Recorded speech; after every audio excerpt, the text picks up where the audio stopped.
Looking for trouble? You came to the right place.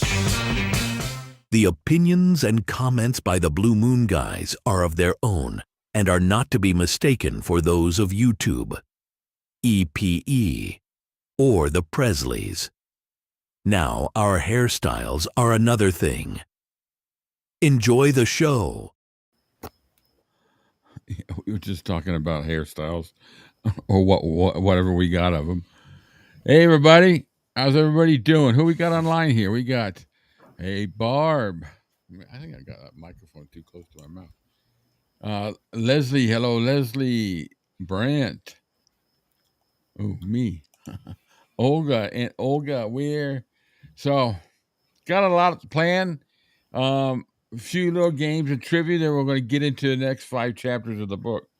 Go as far as we can, until everybody poops out or, I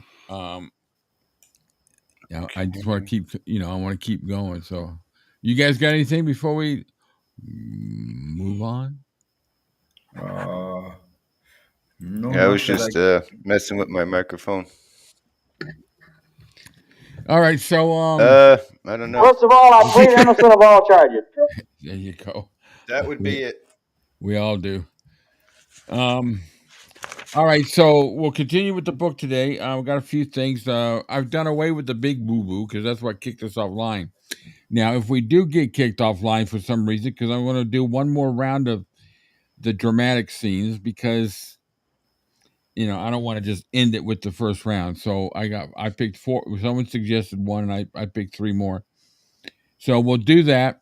And, but if we get kicked off, just hang, because it takes about a minute or 2. They'll put us right back on as long as I'm not playing whatever kicked us off. But all these videos I've been playing all along, I get hit on Viva Las Vegas. But yeah, we're gonna be talking about, of course, Last Train to Memphis.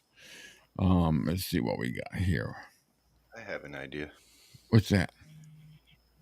Oh, I was talking to myself because my lighting is terrible. So I got like a little lamp in the corner over here. I'm gonna plug it in.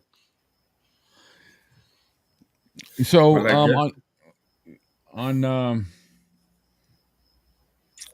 when Cam and I did our live chat last week, I threw something in there, and I'm just going to do a little short bit of it of this guy that I found out his name is 𝐉𝐞𝐞𝐰𝐞𝐥𝐥𝐞𝐝.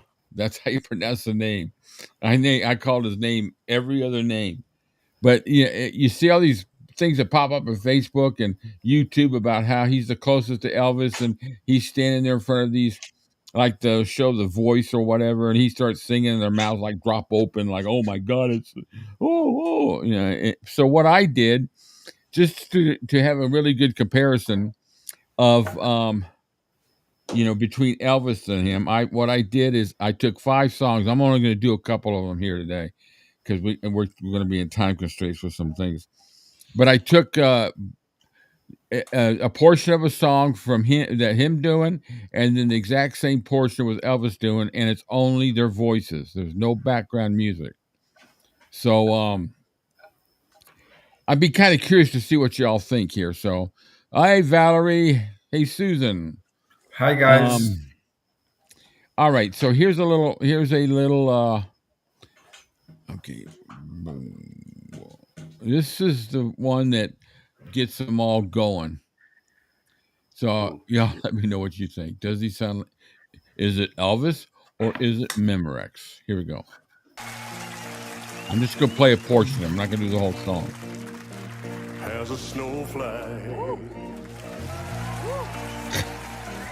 on a cold and gray Chicago morning, a poor little baby child is born and again. So it would irritate me because it's just like everybody thinks I don't think he sounds like Elvis. I think he sounds like somebody trying to sound like Elvis. He's trying to impersonate him. That's yeah. trying. And he's singing. He's I've heard much better. Let me put it that way. So what I did, you could do that. That's not that great. What's that? I've heard you sing better, Rick. Oh, I appreciate that, man. All right, so here's In the Ghetto, the same video you just saw, but I'm taking all the music out. It's only a little 9 or 10-second clip of him, of 𝐉𝐞𝐞𝐿. Actually, you know what? I'm going to kind of mix it up. So what I'm going to do is I'm going to play one, either Elvis or him, and I'd like to find out who everybody thinks he is. Mm-hmm. Uh-huh. All right, so who's singing? Has a snowflake Oh, that kind of tells it, doesn't it? on a cold and gray Chicago morning. A poor little baby child is born in a ghetto. So we know that's 𝐉𝐞𝐿. So compare Elvis. As the snow flies Not even close. on a cold and gray Chicago morning, a poor little baby child is born in the ghetto. So, Elvis is just so smooth. And the other guy, you can just tell he's forcing it, especially when he's forcing the vibrato. I'm going to do one more Exactly. here. Tell me who you think this is. You're sleeping, son, I know, but really this can't wait. I wanted to explain before it gets too late. All right, everybody. Here's the second one. And tell me which one's Elvis, the first or the second. You're sleeping, son, I know, but really this can't wait. I wanted to explain before it gets too late. You see what Tracy says?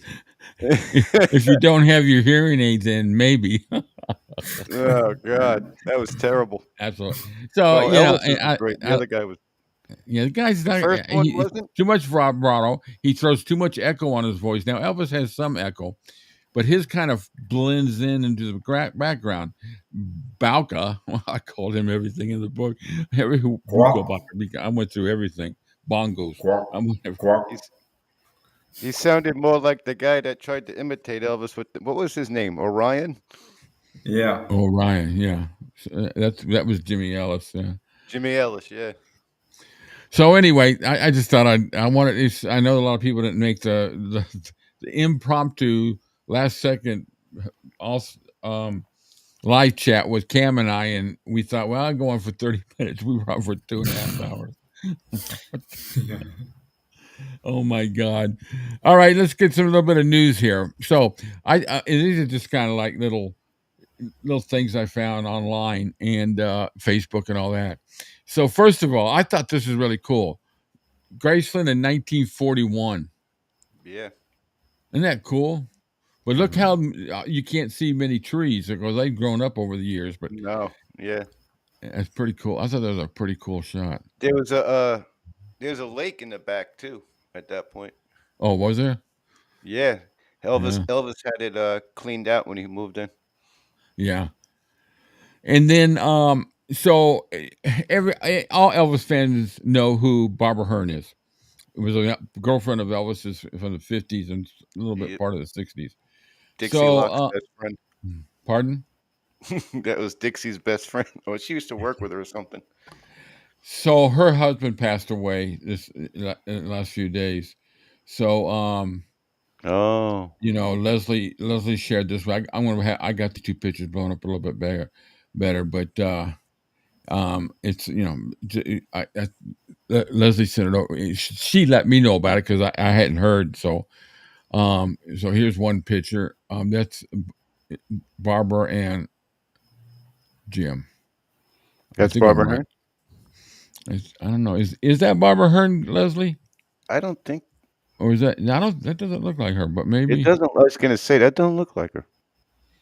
I've seen her like a couple of times, but that don't really. Oh, I'm not gonna be able to. I don't know what that says. Susan, that's a good point. Give the guy props for at least honoring Elvis. He wasn't distasteful or anything. Yeah, Lesley says that is, here. Let me put it back up here. That is Barbara Hearn. It is okay. Yeah, because the next picture I'm going to show you. So I'll take that one down. Oh, actually, you know what? You could actually see it in her if you look like in her eyes, like in that Yeah. area. You Yeah. could tell it's her. Yeah. He's a nice looking man too. And Yeah. then this is He looks like Lesley, he likes her a little. Lesley, and both of them stand in front of Lauderdale courts. Oh wow, very nice. Yeah, I think that was back in 2010. She said. That's someplace I'd like to visit. I'd like to see Lauderdale courts. Yeah, every time I've been to Memphis, I go to Sun Records and I just don't go around anywhere else because I'm usually running out of And you time. can, And I was talking to Olga this morning, and I'd like to go through Stax one day, and I would love to have been able to go through American Sound. That would have I been. want to. You know what I want to do one night? It's probably so booked though. I want to sleep in the room that Elvis with the apartment that they used to rent at Lauderdale. You're Oh allowed yeah. to stay overnight for like I don't know how much money, but you could sleep in his room that he used to. That was his room as a kid. Yeah, I've heard that. That'd be cool. I You want to Leslie do guys, that did one you see time. what Leslie said to you, Rich? Oh, what you got, Rich? You got one more thing? Oh no, I just want to do that just one time. So after you said that, I can see it when your face. Leslie says, "Yes, Rich. Looking at the face helps." Yes, it does. you know Thing which of it place was, the first picture was a little far out, so I really couldn't. Leslie, I you, kissed the wall. Lauderdale's worth the visit. you know which place I would like to go see, but I doubt it looks the same though. What's I that? would like I would like to go see the soundstage in Culver City where they did the That's the Way It Is rehearsals. Oh yeah. Oh God, wouldn't that be cool? Oh. Just as just to see what that room really looks like, Well, I've been Just, in A, B, and C studios. Nashville, Hollywood, and Nashville and Hollywood. A and C are both in Hollywood, right? yeah. So I've been in all three. Leslie, excuses. All right, so I found this morning. It just makes me chuckle. Gets pissed, makes me chuckle. I think, what the hell? I'm not going to be able to save the world. So here's this was in Facebook thing, old history reflections, and I just circled the one part. They were talking about Harper being out and going around. It says, born to Lisa Marie and her ex-husband, guitarist Michael Lockwood. Harper is one of the twin daughters in the family. Her twin brother, Finley Aaron, is similarly Oh, grown. good Lord, come on. Within Twin one brother. sentence, he transgenders. She transgenders from a female to a Don't these male. people? I mean, you do. If you're professional, don't you even try to look this stuff up before you print it? Yeah, I look mean, at her though. Jesus, My goodness. Look at that's her look, mother right there. Holy crap! No, I know she looks just like Lisa Marie. Look at the Yeah, little scowl there, like Elvis used to do, and her nose is very similar. and that what the Well, I'm going to look at the WTF face. look like? What the are you looking at? Yeah, Her look at that, fore, man. her Just by itself, forehead, I would have said that was Lisa Marie. her Right there. As soon forehead, as you put that up, What'd you her say, Cam? her forehead is her mother through and through. yeah, Yeah, She's even unbelievable, huh? even got Lisa's shape of her face, but her mouth is her grandfather. Yeah, yeah. yeah, definitely. All How right, so awesome! that's that How section.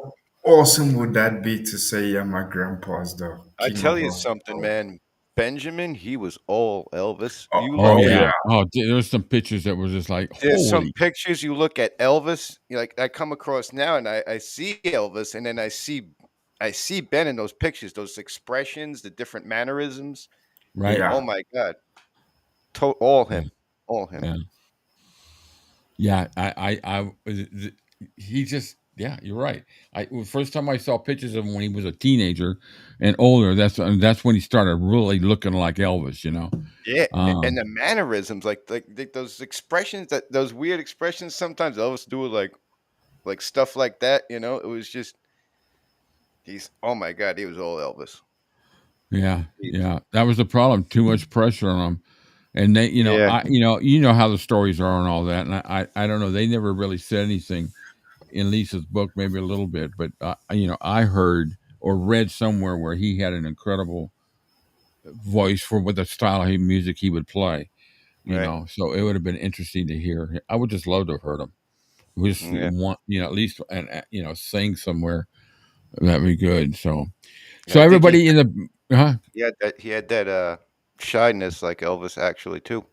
yeah, I'm sure. Yeah, it's got to be hard to not live a normal life for a teenager You like think that. about it. You're Elvis's grandson. People looking at you like, when are you going to do something? You know? Yeah. Well, I don't know. I guess we were talking about the other day, weren't we, Cam, or maybe it was all three of us, about at what age do you think that they got to realize the significance of who they were? You really don't appreciate the magnitude of it 9, 10, Yeah. 11, but all of a sudden when it's you're on social media now, and then you start seeing your grandfather everywhere, Right. pop-ups on Facebook and all that. And the Right. man's been, he's been dead for, what is it now, 40, this is 47 years, 48 Going to be years. 48, I think. It's unbelievable, the pressure. It's Yeah. still mind blowing though, even to me. I mean, I wasn't alive when Elvis was alive, but it's still he's such an integral part of my life that it's Hmm. difficult to even say. He's been gone 47 years, longer than he even lived. It's like Yeah. Yeah. it, to me, as long as with like our show and the music and the TV programs and that, to me it's even then it's hard to admit that he's not here anymore. Yeah. Yeah. Yeah. It's hard to believe Well, still yeah, after all that time. I am more, my life and everything is much, as far as Elvis is concerned, and the part of my life is much bigger now for the last 10 years than it was ever before at any period in my life. Well, obviously, now I have all the time in the world to do it, and I think that's what a lot to do it. And the amazing thing is, it's something that I don't have to go out and try to find information on. It's there, Yeah. you Yeah. know. And if, once again, for a guy who's been dead for 48 years, and what's Michael Jackson been dead 20 years, something like that. I don't see this. I don't see this stuff. I mean, little bits here and there, but there's no No, magnitude there. Or John no, Lennon or anybody else. no. It's crazy. I love it in one aspect because his Was legacy I getting continues. feedback on you guys? What's that? What? Was I getting feedback on you guys? I totally forgot to No, put my no. headphones on. I've heard no feedback. So, No. anyways, I wanted to get to. I All want to right. cover a Okay. few things because I really want to get to the book, and I got some trivia and all that, so we can have some fun. But we had an awesome discussion last week, everybody. The book. Well, I think we spent an hour and a half on the book alone. And so we decided, instead of saying we're going to get through 5 chapters today, we're going to get through what we can and just come to a stopping point. Okay, it's time to, you know, save it for next week. I'd like to try to get each book we do done in a month's time, but I also don't want to just, I just don't want to just do a little, okay, this, and move on to the next chapter. I want in-depth discussions on what these chapters mean to you, because this to me is the, once again, I'll go on and on again. It's the pinnacle of Elvis biographies, So, anyway, let's see what we got. Pressure on Lisa too. People make comments comparing her dad that are not. Yeah, it's just. I think that's unfortunately human nature. I mean, it's unfortunately, and it was never intentional, I don't think, but unfortunately, from day one, the first day it became known that Priscilla was pregnant, Yes. there was already expectation on Lisa, Well, I and remember it being on every magazine cover when she was born. We went to the grocery store and People magazine, and we bought that. Well, it wasn't People back then. People was the one for Riley, but the announcement all the pictures. They took the pictures and they were in the newspapers and all that. And it was like, it was like the president just had, or king just had a child. Well, the king did, I guess. Yeah. So, everybody knows that I like to have people send things in and share and all that. So I got a few things here I like to share. So, you've all seen the work that Lesley does, one of a kind, original artwork. Oh So my soul. the piece on the right is her work with beads, and makes it look just like the. And she'll put a picture right next to it. It's absolutely beautiful. These are, there's the peacock. She did the one on the right, but each one's an original. Not it's one of a kind on each picture. So she does these by commission, and I'm going to show you a couple other things with what she's got going. That's what he wore when I saw him in Atlanta, the Arabian. I'm gonna get Leslie to make me a chain suit. Yeah, yeah. We just email her, and just send you all the information. It's there's the fringe. I mean, they're absolutely beautiful. She had three today, and I didn't save the slideshow. She had three that were up for sale that I was gonna highlight, and they're all sold My before I goodness. even had a chance. I mean, look at the detail of the leather suit. I'm sitting here pointing like you guys can see my finger at the screen. Such a dumbass. So that's the the pocket. You're shaking your finger at me. Jesus. I'm surprised I didn't get a sound effect there. Pretty cool. So I'll go easy on you this week. thank you, man. So she's working on the dragon one, and I could have sworn. I'm going to see if I did. I could have sworn. Yes, I did. This is the one she's working on now. Eastador.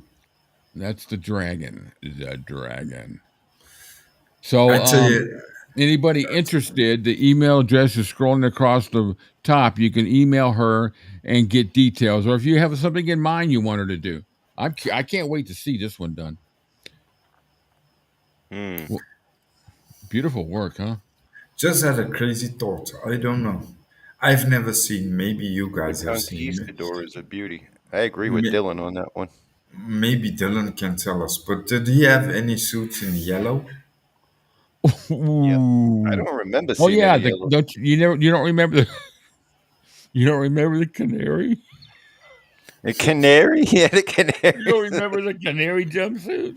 It was in yellow. Are you kidding me? Yes, I am.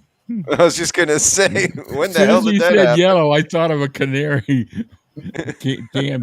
Cam's signaling me, sign language to me. Yep. Don't pick your nose on No, camera, son. I wasn't laughing at you, Cam. Anyways, it's just when you said Yeah, I yellow, the know. first thing I thought of was the canary. You Because know, all the you know what I saw when I said yellow. The moment after I said yellow, I got an image of Tweety Bird. yeah, Dylan says Canary not in jumpsuit. yellow, but he had the butterfly one, which was yellow details. So Oh, he had some yellow. But yeah, so the emails scrolling across the top. So a couple other things. Olga sent me some stuff of hers that she's Elvis. Guys, send anything, y'all. What you've got that you're proud of, your decorations. It's fun to share this with everybody. Here's her old pop. What is it? Pop rock? Pop. I got some. I need to take pictures of them. I got about 4 or 5 of them too. But that's oh, part of her collection. And she made sure she informed me that she does go to bed with Elvis every night. Oh, There's her that's oh, nice. pillows. I like those pillows. Yeah, aren't they? I like that one Yeah, on the right, that gold. yeah, that's I cool. like both of them. And then Val sent me this about a week or so ago. This is a picture that she picked up recently. It's a pretty cool collage right there. Does anybody know where he got the idea for the shape of the glasses from? The shape of his glasses? You know what? Yeah, There's a story about that. Lesley might know, or maybe even I know, Dylan I might know. know, I know he had them made at Optic Boutique in Vegas, but where did he actually get the idea Well, for this? I know what you're asking. I read it somewhere. There was something about them being similar to something else. It's like, it's like it's like some people that just like the aviator shaped glasses, so they have them I was custom just gonna made for say, you. was it like one of the pilots was wearing something in his plane or I something? don't know. These are more like, you know what they remind me of is almost like something you would wear when you're skiing. Yeah, Lesley says Can you I know imagine if of he the came on stage with that on? I tell you what, if he'd worn sunglasses of some type, he might not have had as big of an issue with his glasses. I don't know where he Yeah. got the idea, but he got it from a boutique. Elton John got his from the same place. Elton John. I think I've seen him with a pair of sunglasses or two. Yeah. He might have Yeah. had one or two. So that would be our share for the day. I got a little new feature right here. So I've got a little tune. It starts with from our buddy Blue Moon Bob. Hold on to your giblets. It's time for dumb, fun, and polls. And not the brass kind, ladies. That's so stupid. Oh boy. Oh, brilliant! Yeah, Oh, yeah. brilliant! I gotta do it one Be more time. prepared. Hold on to your giblets. It's time for dumb, fun, and polls. And not the brass kind, ladies. That's all caused from several hours of no sleep. Leslie Brilliant. says, I have a side. Well, I can't get over that. I have a side of a pair of his sunglasses. Ooh, they're actually. You know what? I got to get Leslie on here the next when she's got the time to show her stuff. She's got some really freaking awesome stuff. All right. I usually give us all a nice little stage shot. Ooh, Isn't that cool? Wow, yeah. good angle. Yeah, just a nice. Oh, look! I mean, look at the crowd. They're leaning towards the stage. Yeah, that's cool. That's a very cool photo. Yeah. Let's see. Polls. Oh, that's for our drama scenes coming up here. So let me put my teleprompter here. So I got a few. So this week also too, on the 10th of April, was Vernon Presley's birthday. I believe it was the 10th. I could just leave, but I can't locate any giblets. Oh boy. Oh, jeez. Okay. All right. I would hope not. So I would hope not. Yeah, really. So I'm going to share a little video, just about 40-second video of Vernon, just to kind of, what would you say, honor him on his birthday. You guys know what I mean. Streaming, Vernon. Where's Vernon? There he is. All right. Play. Likes to do. Well, I think the main thing that he really wants to do when he's on stage is to please the audience, If he don't feel that he has, he gets kind of upset about it. That's true. I think that's his main ambition in life is when he's, on stage is to please his audience, make them happy. What's he like before he goes on stage? Does he get Well, he does a number of songs that I like very much. I think that got trilogy, American trilogy, that he's been doing on tour is one of the greatest things that he's done, really. It seems to hit me more than anything he's done recently. So I just want to kind of, honor. And Sally Hodell did a great piece about Vernon this week. Oh, I got to check that out. On YouTube, their tight little family all died at such young ages. So sad. All right. So I got another one here. This is a little story from Marion Koch that told a story about some of Elvis's generosity. she just died recently, and I never really had a chance to do much for as far as um, other than just a He was little. going to the Pontiac place one day, and just as he got to the door, a little black girl, a young black girl, was coming out of the door, and she was crying. And he grabbed her arm, and he said, "Hey, honey, what's wrong with you?" And she said, "Well, I want a car, and they won't sell it to me." He said, "What do you want a car for?" And she said, "Well, she had to have a car to go to school, and she needed a car to get to work, and she was looking for a job." So he took her back in the Pontiac place, and he bought her the car. And he said, "Now, you be at Graceland at 4 o'clock tomorrow afternoon. You have a job there." So Maggie's job was to go to Graceland every day at 4 o'clock and sit at the kitchen table and do her homework. She was enrolled at Memphis State to do her homework, answer the telephone. And he wanted to see her grades every quarter. He paid for her schooling. He paid for her car. You know, he paid her a salary to sit there and answer the telephone so she would have a job that she could go and study. My goodness. Yeah, pretty cool story, huh? What a guy. What a guy. Yep. Yeah, just from a That's just, I tell you, that's if that is not a selfless act, then I don't know what is. yeah. Mm-hmm. So I gotta. Who do you? I've read before, and I've heard the stories from other people that Elvis's favorite comedic actor was Peter Sellers. Yep. Yeah, I heard that too. So this doesn't really pertain to Elvis, but I thought, he was Elvis loved watching his movie. What was it was the one mean the Being or one of the movies that Elvis knew all the words to for the whole movie. So I saw this little clip and I just freaking laughed. It's a Peter Sellers from the Pink Panther, but I wanted to share it for a good little laugh.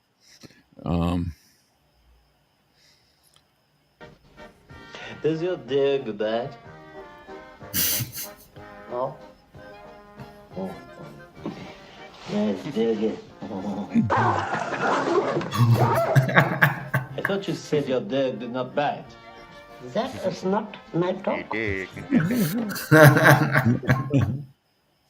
I could, when I saw that, knowing Elvis was a fan, I could picture him just laughing his ass off if he saw that. I know for a fact he loved the fart scene in the elevator. I've never seen that. Actually, I must watch that movie. Which Pink Panther movie is that one? I don't know. They're all hilarious. They're just yeah. You know what? Have any Let's of just say that, Susan. Let's just do this.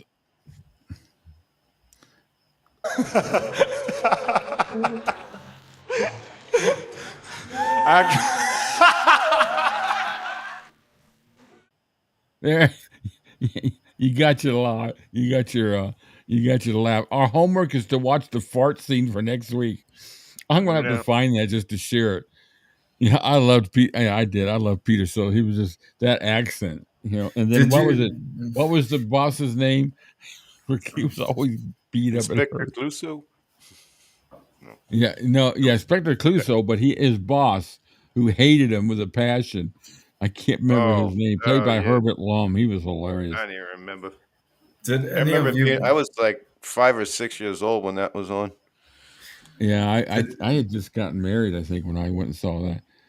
The Revenge of the Pink Panther is what Susan says. Did any of you guys ever see his movie called The Party? I don't know. The Party. I don't think so. No, it wasn't. The actor's name was Herbert Lom. No, I never saw that. I'll have to check it out. I may have, but who is it? Any other famous people in it than him? Yeah, there must be, but don't ask me who they are because I wouldn't be able to tell you. But that movie still, I bet you he could too. That was the first Peter Sellers movie I ever saw, and right from the opening scene. It's like literally tears of laughter. Yeah, he was. Oh, I don't want to way down there. Yeah, you think about what he did for that time as like a comedic actor. It was Yeah, genius, you know? yeah. That's because he was a dramatic actor before, Right. but he wasn't doing that well, was it? It's like the same Leslie Nielsen made that same conversion, and he was awesome as a comedic actor, like Yeah, with Leslie, Airplane when and he got the Naked Gun in his Naked little. Gun movies. Oh man, he was like a comedic when you know that transition was just amazing for him. Surely you're not right. Yes, I am, but don't call Surely me you can't be Shirley. serious. I Yeah, am serious, and don't call me call Shirley. me Shirley. Yeah. All right, I think I got a couple other ones real quick here. Some of them I can save for till next week, or I can do them now. Let me see. Why does it do that?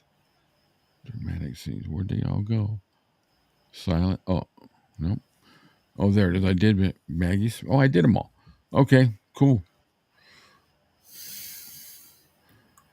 All right. So last week, let's start the trivia off like this.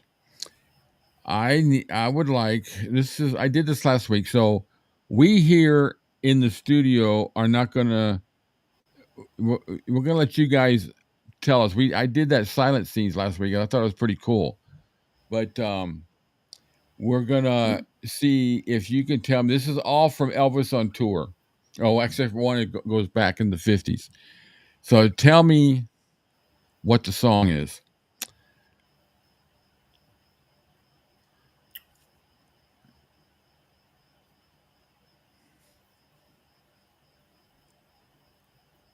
That's right. His name was Dreyfus. That was the boss's name. So we got any guesses? What song is Elvis singing here?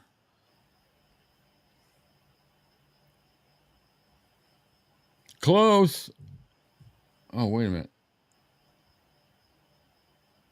Actually, you're right, That's Tracy. the way Sorry. I like it. By Oh, no. He was singing Don't Be Sunshine Cruel. Band. I'm sorry. It was Don't Be Cruel. You're close, though, as far as the beat and all that, because remove the scene. And let's see. The next one. The rest of them are from Elvis on tour. Boom, boom.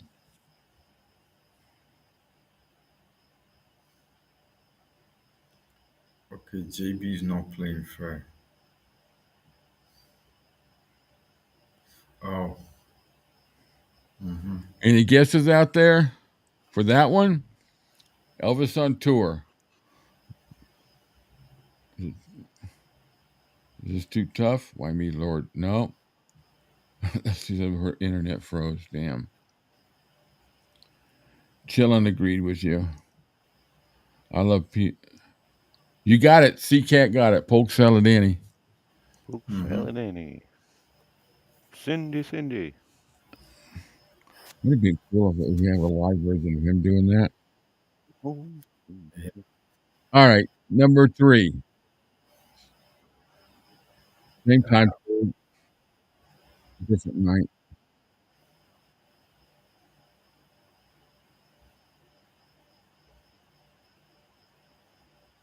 Mm.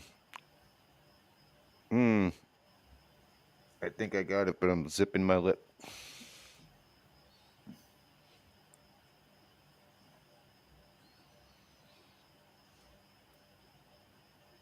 yeah, I think I know too. It's a choice between two. All right. So, Valerie got it. That's what I was gonna say. C-Cat got it. Oh, Big no. Wait a wheels minute. No. keep on Valvis turning. and, Valvis. Susan said you gave me a mountain. Tracy said bridge over troubles. But it was Proud Mary. I got a couple more here. Let me remove that one. Yes.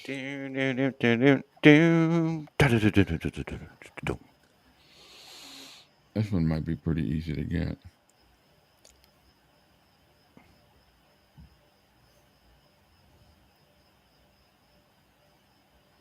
Maybe not. You can't see his head now. Lips.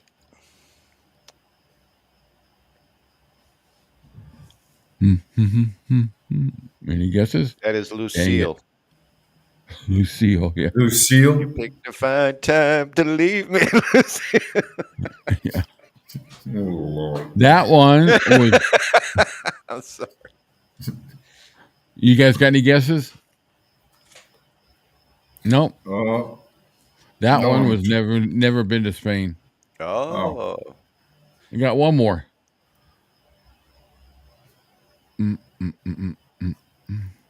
But he don't need to feel bad because I never been to Spain either. Me neither.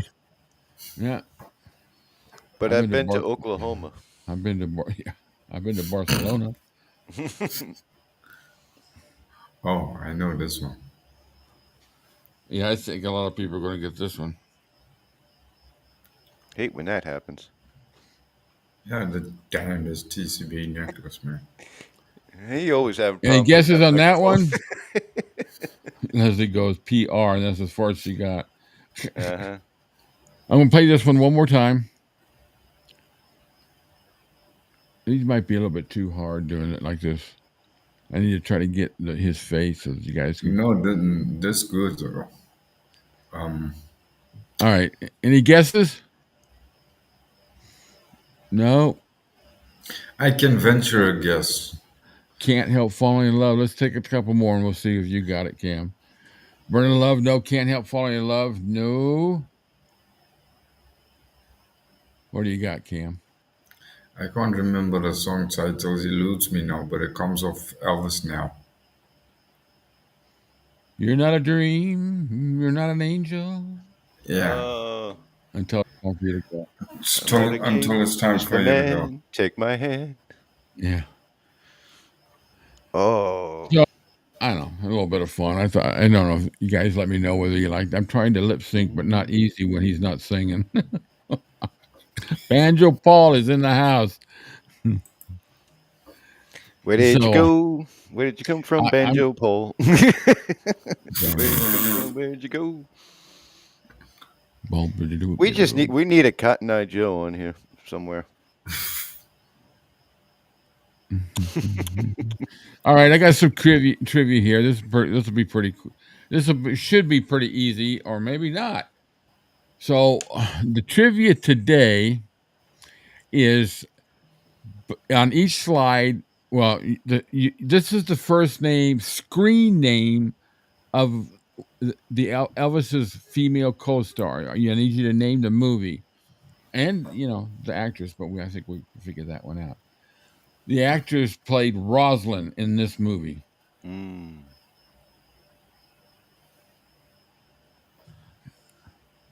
I suck at this, so I'm not even going to venture. I'm trying to say From Here to Eternity. Nope. My burning love was for the precious one. Ball, ball, ball. Any guesses? How slow is this coming through? Why isn't that?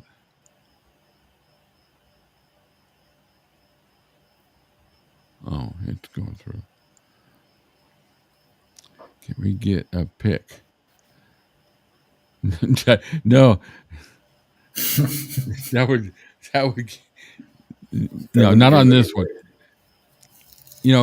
I know that a lot of people know the first name that Elvis had in every single movie. So that's what I'm trying on here. I mean, it's just like if I put Lucky up there, we all know who Lucky is. No, not Rusty. She was Rusty, right? And he was Lucky. Yeah. He was Lucky, right? She may be rusty now, but she wasn't back then. No, she was pretty damn good. I saw her. All right, Rosalind was Rosalind Pierce in Flaming Star, played by Barbara Eden. That was her name. I like Barbara. Look at that. Susan actually got it. Okay, next one. Lily. Everybody's got to get this one. I won't. I repeat my previous sentiment. You don't know anything about this? No. We got me too. I'll may watch a few today. I'm going to give it about 10, 15 more seconds. Don't pick your nose on TV. Don't pick your nose on camera, son. How you? Oh, I thought you were waving the flag. All right, Juliet Prowse from GI Blues. She played Lily. Shit, I thought this would be a lot easier. Look at Susan got it too. Well, almost. You got half of it right. The movie was GI Blues. Okay, All right, but Irene. this one, Irene. this one I know. Do you? And I'm not surprised you put it in there. Okay, good, That's all. Susan. Yeah, I kind of figured. Julia Prowse. I don't really know many movies by her. I think she was primarily a dancer, anyways. But I object, just Your that her Honor. name makes me. What's that, Kim? Objection. All How right, do we we got another how winner. do how do we know that the resource known as Google is not I didn't being go to Google. I didn't go to Google. I went to the movie database. oh, okay. So everybody's got it. Wild in the Country, played by Hope Lang. Perfect. Got a couple more here. Diane. I actually started watching that last night. Who played Diane? And if you know what movie, and not who played it, what movie? And if you know who played it, perfect. Diane. Come on, Diane. Oh, that was Irene. Any guesses, Diane? All right. Cheers. This can serve as an eye test. I failed. It happened at the World's Fair. Joan O'Brien. One more. No, if Cast. this was a Some of these, I don't know that I can't think of the names of my favorite co-star. What names were that she played it offhand right now? And that was from Roustabout, Joan Freeman. So kind of a bust on that one, But so one more thing here, I think, real quick, for those of you who subscribe, and to those of you who don't, the Circle G Foundation's new newsletter came out. And so here's a couple pages of it. That's the main page. Got some news. I think it's about 8 or 9 pages long. I just screenshot a couple here. And it's got some pretty cool stuff in it. I put a little article in there. It advertises us. She talks about the ranch, what's going on there. So you can email her at why does it do that? There we go. You can email her at the Circle G Foundation at gmail.com for a subscription, as well as any other information about the event you want to get tickets to go. There's going to be, it's getting close to October when the event happens. So that's the event. 2 nights, 45 pounds each ticket, discount on the hotel. You're going to have Shelley Powers there with her book, which I got right here. And some music, nice buffets, all kinds of things, some memorabilia, some collectibles are going to be there on display to see that were owned or touched or went through Elvis's life somehow. So it'll be fun. So if you're in that area, 18th, 19th of October, check it out. But email Lesley for more information. All right, guys. Well, I think I've covered the main stuff. Dumb and fun. I did have some other stuff, but it's kind of not really. Oh, you know what? Do I want to go here or not? Yes, I do. I want to share some. I was trying to remember what it was. Share screen. All right. Cancel. I need to go to this right here. All right. So I'm going to go to the screen. Window. Chrome tab. There we go. Is that sharing? Not yet. All right, so this is the Graceland site, and they've got a special feature going on right now. Let me get over here and scroll down. Limited time private Presley Graceland tours. It's Memorial Day weekend, May 23rd to the 26th, 2025.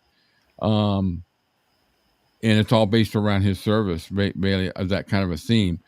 Private Presley Graceland tours. You tour the mansion, featuring live tour guides throughout Graceland Mansion. You know the whole deal with that. Private Presley exhibit, and you get to see all the new exhibits. I don't know what new features, but the tickets are $84, and kids are $48, and military gets a whole whopping $5 discount. So for those of you who can be in that area, it might be pretty cool. I wouldn't mind checking that out. You know, let me get rid of that. Remove and remove.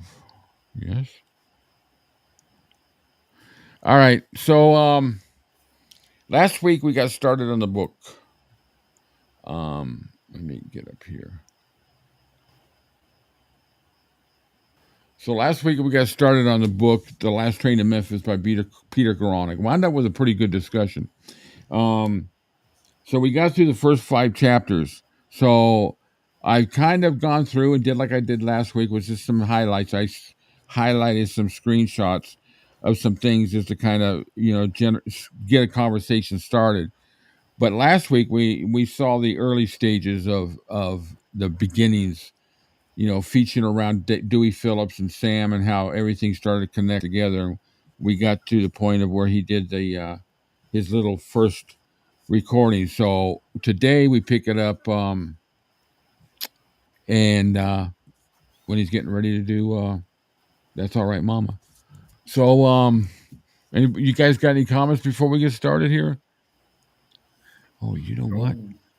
Let me see if I can get this. All right. So if you want to call in while we're having this discussion, once we get the discussion, you can call in if you'd like. And you'll be, let me get my phone over here so I'm ready to answer it.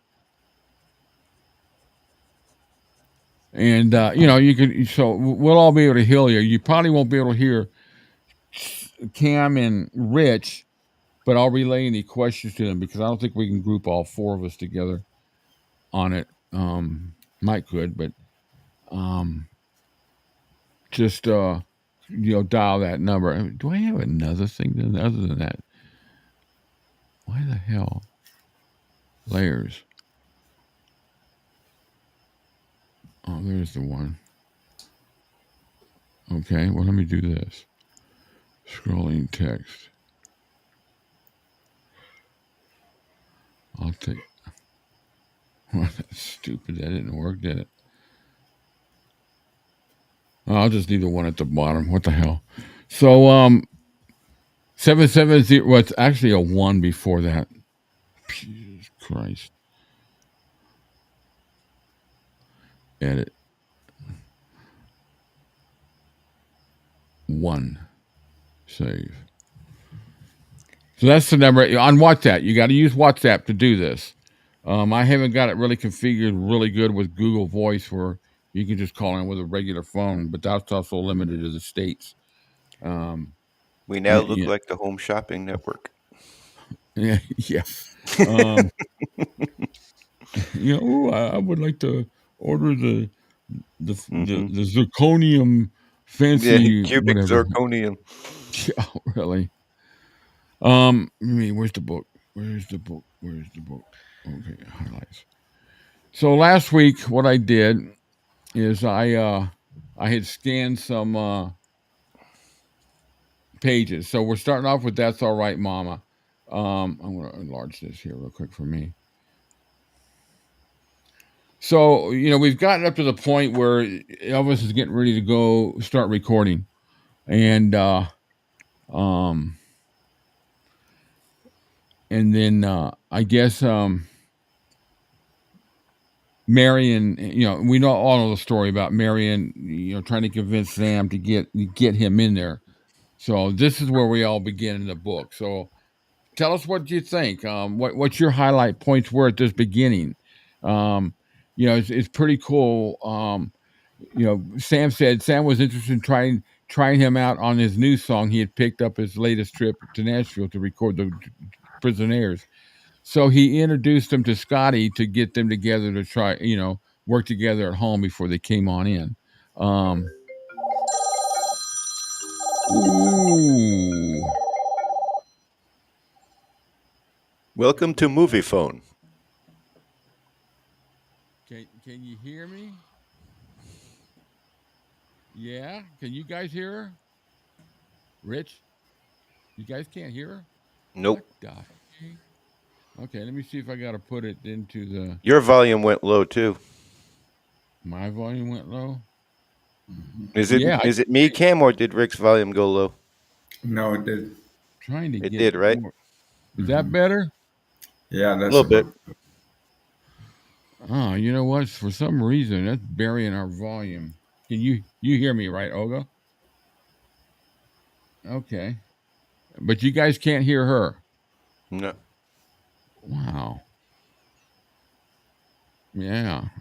I'm kind of irritated about that. Well, you know what? Hold on. I just realized something. You're on WhatsApp, right? Okay. I need to...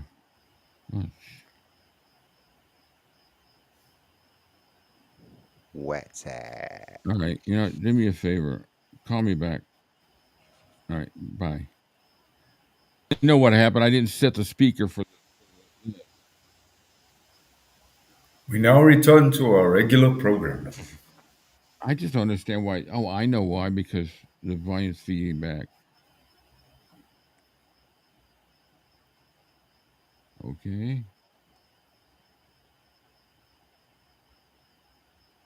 Sorry, guys. It's all right. It's still a work in progress.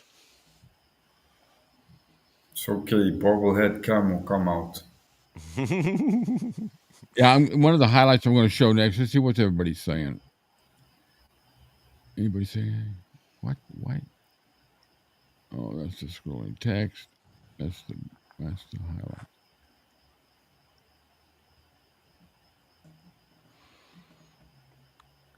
That's all right. Give me one more minute, and I'll see if this is going to go through. She's having trouble getting through, so if not, I'm going to have to figure out what the hell is why it's not working. I'm going through Bluetooth. You guys heard it when we had Priscilla call in. Mm-hmm. So, yeah. All right. Well, let's just keep going. Highlights. Oh, look at that.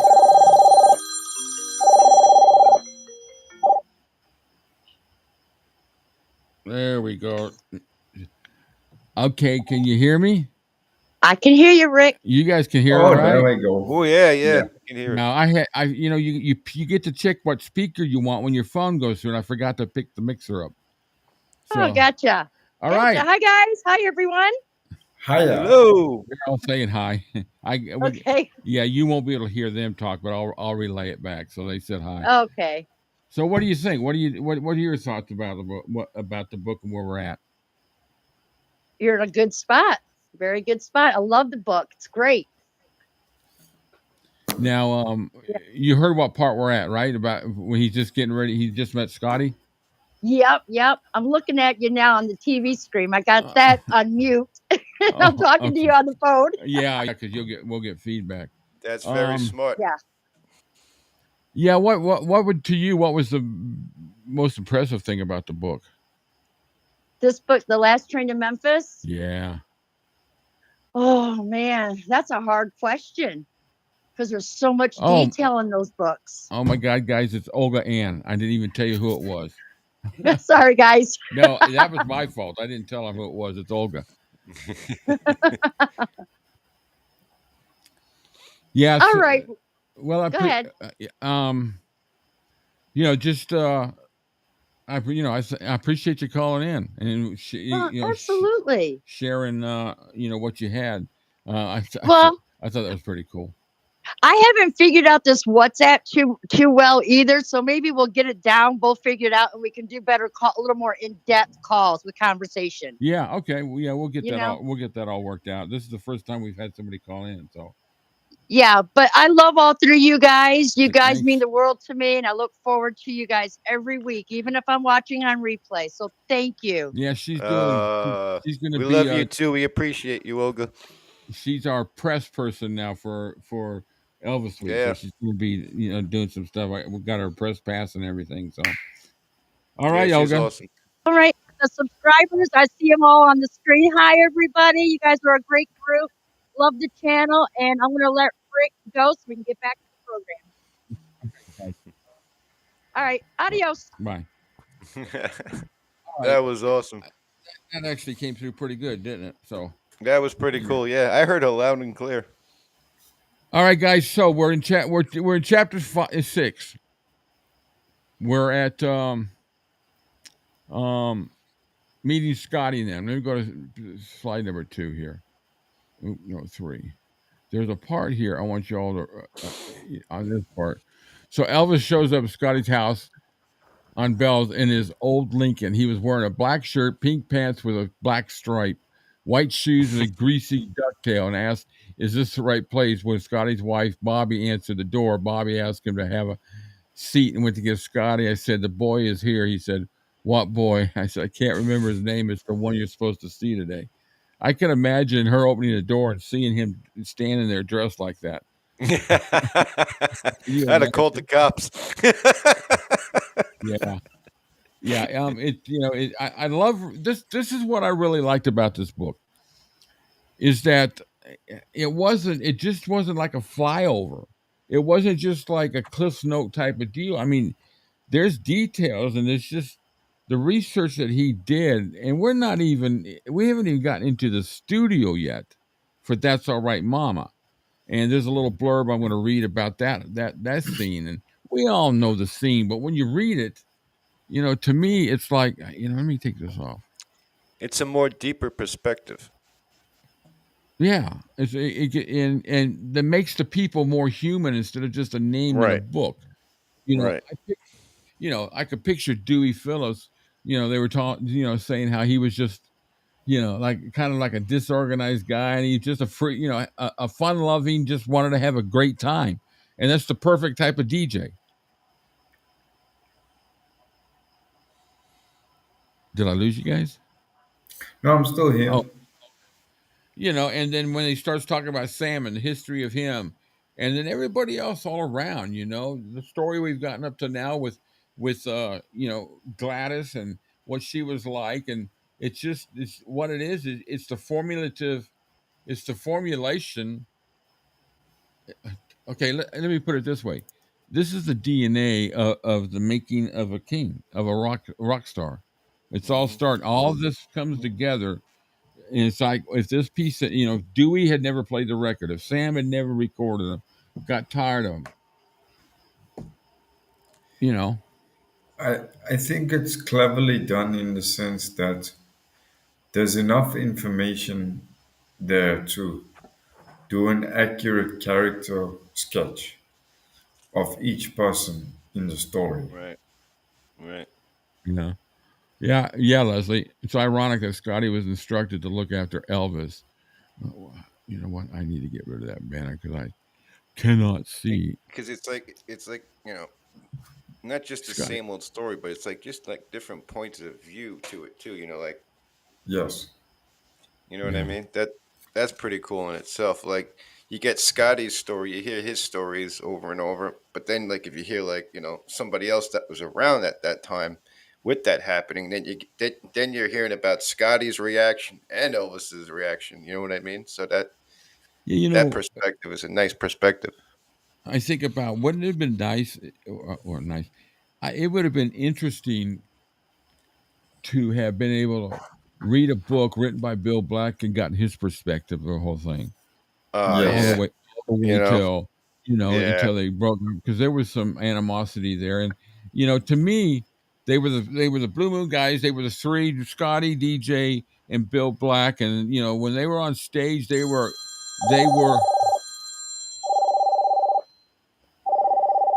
You know what? This is going to be interesting to see if this goes through. Audio, audio. Who am I speaking with? Susan? Rick, the audio is not coming in good. That's because. Hello? There we go.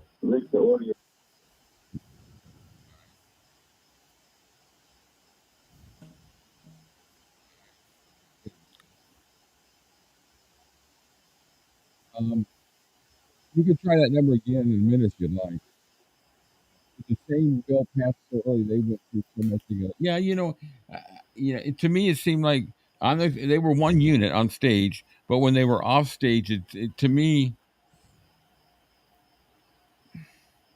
Bill Black was almost, I wouldn't say he's like, was outside the circle. And I'm not talking about the beginning. I'm talking about towards the end when, he seemed to be more animus. My God, I'm going to have to learn. Oh, okay. All right. Thanks. Oh, that was Susan. Yeah. I'm going to send it straight to voicemail because I'm not. Yeah, Bill was far less serious than. Oh yeah, Scotty was just not that. Scotty was just he. Well, Scotty was. He wasn't shy, but he just kind of kept to himself, like not like he wasn't outlandish. Yeah, Scotty. Bill was. He was Bill standing was on more his of a base. type A. He was more of a type A personality than Scotty was. So yeah, Tracy, that's a good point. That's why it was so frustrating when people say he was an overnight success. I think to him, that time just probably to Elvis, that time from 54 all the way up to the Army probably zipped by for him. But for him, but by the time he became 54, 50, what would you say he reached his peak in the 50s? 56, 58? Had to be 56. Yeah. Yeah. Probably towards 2 years the end is of pretty 56. quick. Because he was cutting his teeth, like you got to figure between 54, from 54 on, and then I would say 56 is the peak of the 50s for him, because then 57, the movies started and everything, and then towards the end, that's when Scotty and Bill left. Yeah, and then the only other time, Scotty did a couple sessions, with them during the 60s, and but I don't think Bill had animosity towards Elvis. No. I think the animosity was just to the whole situation. And I'm Scotty, sure because in one direction. Scotty and Bill and DJ had a problem with Parker, because Parker drove the wedge. Yeah. Yeah, Susan, that was a good, Sam said EP was a kindred spirit, belief in equality for all men, referring to his love of black artists and music. Yeah, Scotty defended Elvis all the way to the end. Oh yeah. God, he would never say anything negative. And he showed up for the 68 special. I don't think he was going to do it at first. Him and DJ weren't going to do it. Yeah. But what's his name? Bender kind of convinced him. He's like, all right, never mind about Parker. Do this for Elvis. Yeah. And that's what got them to go there. Yeah. Let's see what. Susan, Elvis knew what it was like to be poor, but that sure didn't make him prejudiced. He didn't draw any. No, he didn't. No. And Elvis didn't know any type of prejudice through his whole life. What's that, Rick? He did. Elvis did not know prejudice. No. Because the way he grew up, he was around African American people, different culture, and he was more or less taught to have respect for everybody. Right. All right. So next, I want to share. Let's see. Go to the next slide here. Okay, let's talk about what he left. Kind of want. There's one point. Oh yeah, this is it. So this is talking about after all that practice playing with Elvis eventually left trailing clouds of oily smoke behind him in the humpback old Lincoln. and I could just picture him driving down the road with that black smoke coming out of it. Yeah, yeah, You that's know, cool. what you think? Scotty asked, hoping that Bill might have seen something in the boy that he didn't. Well, he didn't impress me too damn much, said Bill. Snotty nosed kid coming in here with those wild clothes and everything. But what about his singing? Scotty asked, almost desperately. He wanted the kid to be good for reasons that he didn't even care to examine. Well, it was all right, nothing out of the ordinary. I mean, the cat can sing, and that sounds like a bass player from the '50s, the way they talk. You know, they knew from right there at the beginning when they knew that he could sing. You know, and okay, let's see what everybody's got right now. Where am I at? So, oh no, I want that back. 50, yeah, Lesley says all the driving on these southern back roads, no AC and cars. Oh, you know what? They went through a lot those years, riding back and forth all around the summer, winter. You know, Yeah, you sweating. think about it, and they traveled around in it's not like they went by train or plane. It was all in their cars. They toured Yeah, all over the South like that. You know. right. Yeah, it was crazy. Loved Cat and our cat, cat. Yeah. What was one of the names they call him? Hillbilly Cat. Hillbilly Cat. Yeah.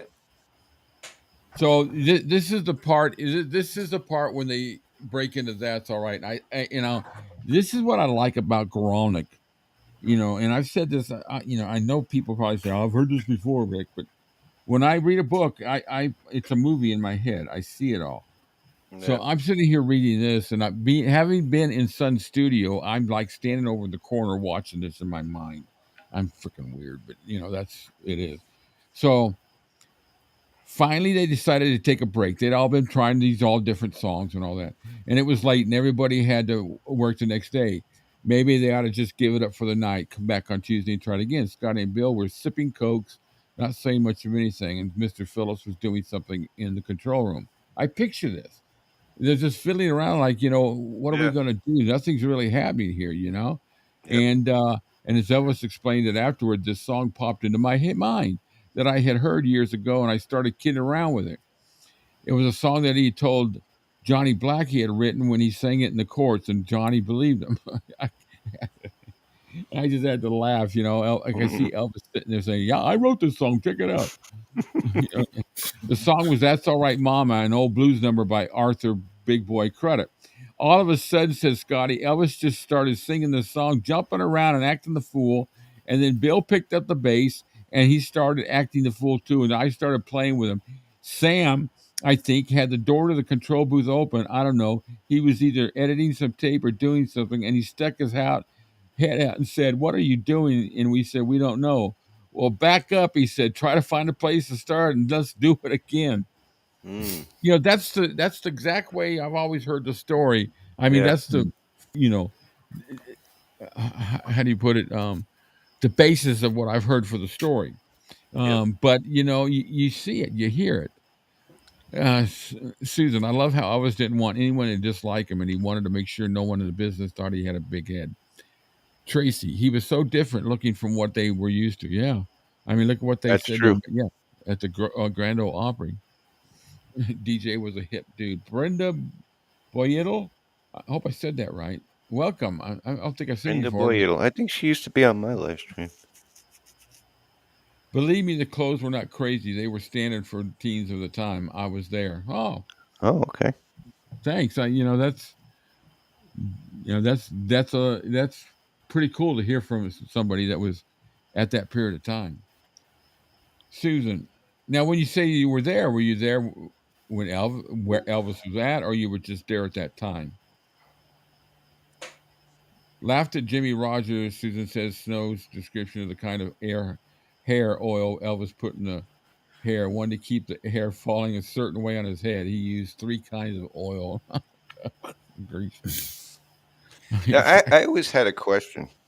Yeah. Because I know Scotty, I listened to him in an interview, and he said when Sam told him about Elvis that Scotty was looking to do something outside of, well, you guys know he had that band, the Starlight Wranglers.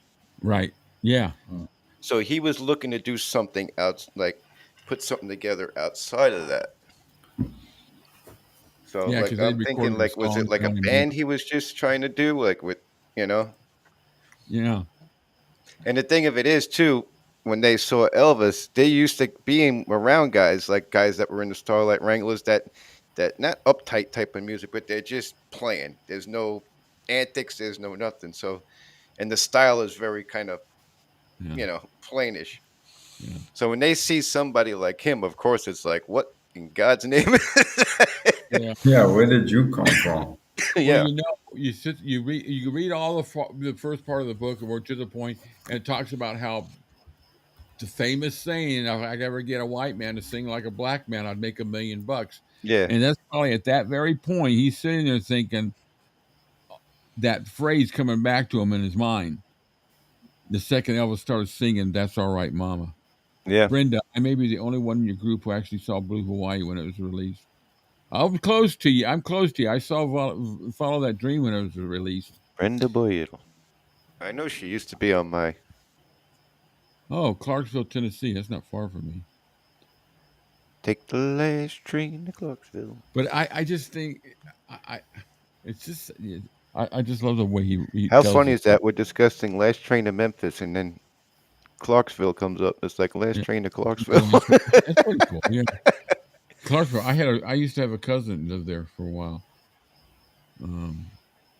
I think Clarksville's about 4 hours from me, 3 4 hours.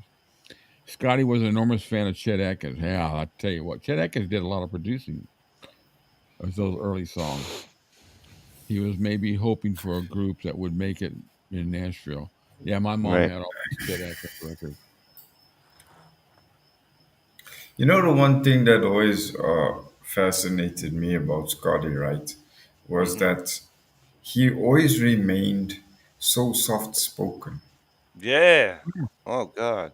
Yeah, Although he realized and acknowledged that he was part of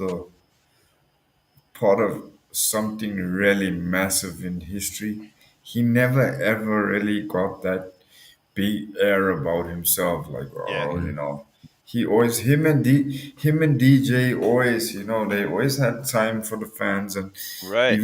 even when they used to do documentaries and stuff, That's they right. always used to. yeah. I mean, you could pick Always up there. on the energy. They were humble, and they were Right. never really like loud, and they never really had a, no offense to Jerry Lee fans, but they never ever grew that, oh, I'm the killer attitude kind of, Yeah. Yeah. Well, they were Elvis, always, Yeah. he Jerry didn't Lee like had no. a totally different personality. He was just he was off the Yeah, they were block. like, just like Elvis. Well, Elvis is more, I guess. Well, he was a shy person too. But yeah. like those guys were just they never let that fame. I know I get what you're saying, Cam. He never that fame. They started out and ended the same way that they were. They never Yeah, changed who they were throughout the whole thing.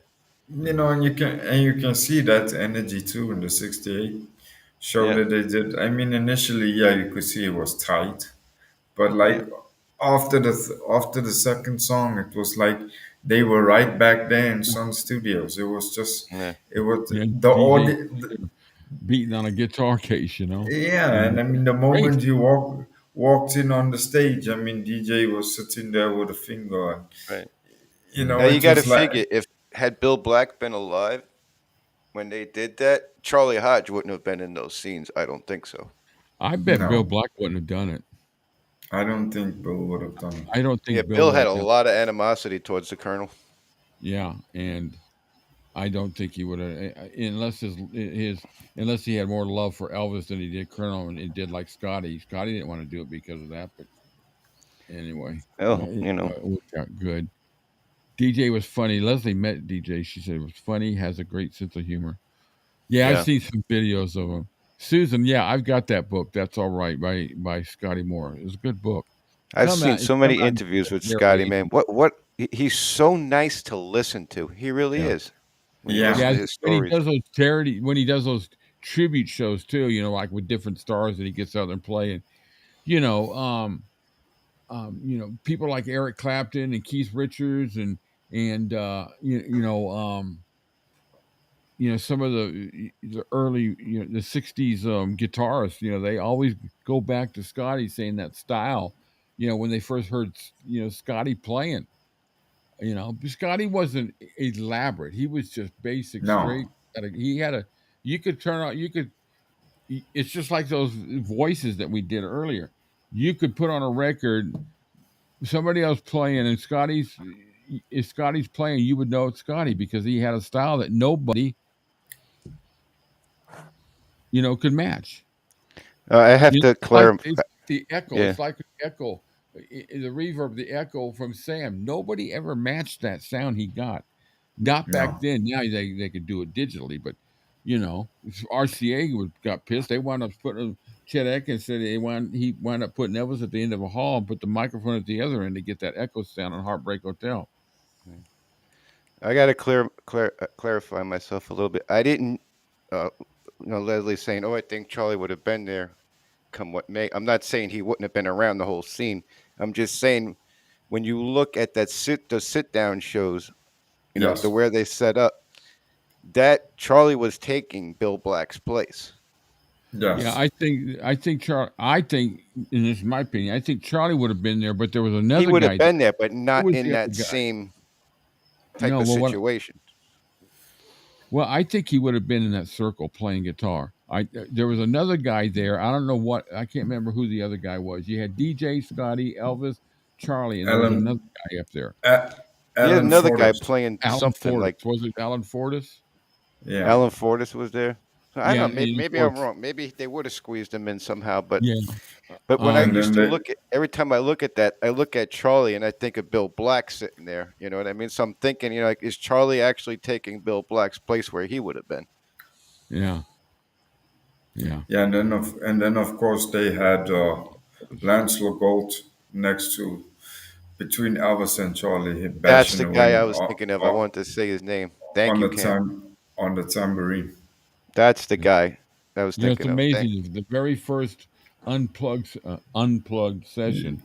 Yeah, And you I beat still on a drum case. You're playing a little, tambourine, and you got an acoustic and electric guitar, and the sound that freaking come out of that is just unbelievable. yeah, and they didn't rehearse anything, right? Before that. Well, no, they just it all really, started. no. We're getting That's ahead of the that's book. the beauty of it. They But it just all like started came with- in and with Steve Bender finding them sitting around just jamming. He thought that's what we need to do. yeah. Yeah, and then they just went up there. I mean, they had been sitting there. It was just a jam session, but Yeah, You guys- everything they did it wasn't like they purposely rehearsed it or anything. No, they just no. they're just picking up from where they left off. Like how many years before that? God, I don't even know. What was it? 57. It's been 11 years since they really actually did something together, Right. Yeah. and it just all came back to them like that. You guys would know, you older than me, but like in the special a couple of times, especially in the position when he asked for the guitar strap, he always referred to that, and I figure it was something on TV, but maybe someone out there can help me. But he always sang that little piece as a joke. I don't think that I can take it because it took so long to make. Yeah. What was that in reference to? MacArthur's song. Park. It's a song. MacArthur's Park. Yeah, it's Oh. a About song. leaving a cake out in the middle of the park, Yeah. and it starts to rain, and it's a weird song. I don't think that I can He wasn't make singing it. that- He wasn't really known as a singer, but I forget his name. Yeah, that's a great story here. When about them getting rid of his socks and sticking his socks in the trunk of the car because it stunk so freaking bad. But they said the girls never minded at all. They didn't care. They were there with Elvis. He could have Richard Harris. Thank you, Lesley. Yeah, I couldn't. Oh, I could thank picture you, his face. Lesley. I couldn't remember name. Elvis, I Yeah. heard, was offered the song and didn't sing it. That was the joke with MacArthur's Park. And I would. You have a You have a strap for this? I can't do it, man. I retired. Bad, bad. You prop your foot on the chair and set it on there. It'll fall off. Oh, you don't want to hurt your guitar? That's like, you can pick up on that. It's like us, we sit and do the show and yeah, we shoot shit, but as soon as the red button goes off, it's like the real stuff comes out. Yeah. So we got to the point. Here's another thing out of this. I'm still in the freaking first chapter. So Dewey, Sam comes in there and he plays the acetate or whatever it is, the tape of the recording, and says Dewey opened a Falstaff and sprinkled some salt in it, then sat back and listened intently as Sam played the tape of the single song over and over. Dewey knew the song, of course. He had played the Arthur Big Boy credit version many times. On his show, it was the sound that puzzled him. For once, there was not much conversation. The two men just sat there and listened. Because all its prefaces is how they were always just sitting around talking all the time in the the coffee shop or something like next door. He was reticent, and I was glad that he was, said Sam. If he hadn't been reticent, it would have scared me to death. If he had said, "Hey man, this is a hit, it's a hit," I would have thought Dewey was just trying to make me feel good. What I was thinking was, where are you going to go with this? It's not black, it's not white, it's not pop, it's not country. It's trying to figure out what style it is, And I think Dewey was the same way. He was fascinated by it, and there was no question about it. I mean, he loved the damn record, but it was a question of where do we go from here? So, and it goes on, it tells the whole story about then he's starting to spin it in the interview, and it's just I just loved it here, the formation, how it just the evolution of it, I guess is the word I would want to use. The evolution of the creation of Elvis.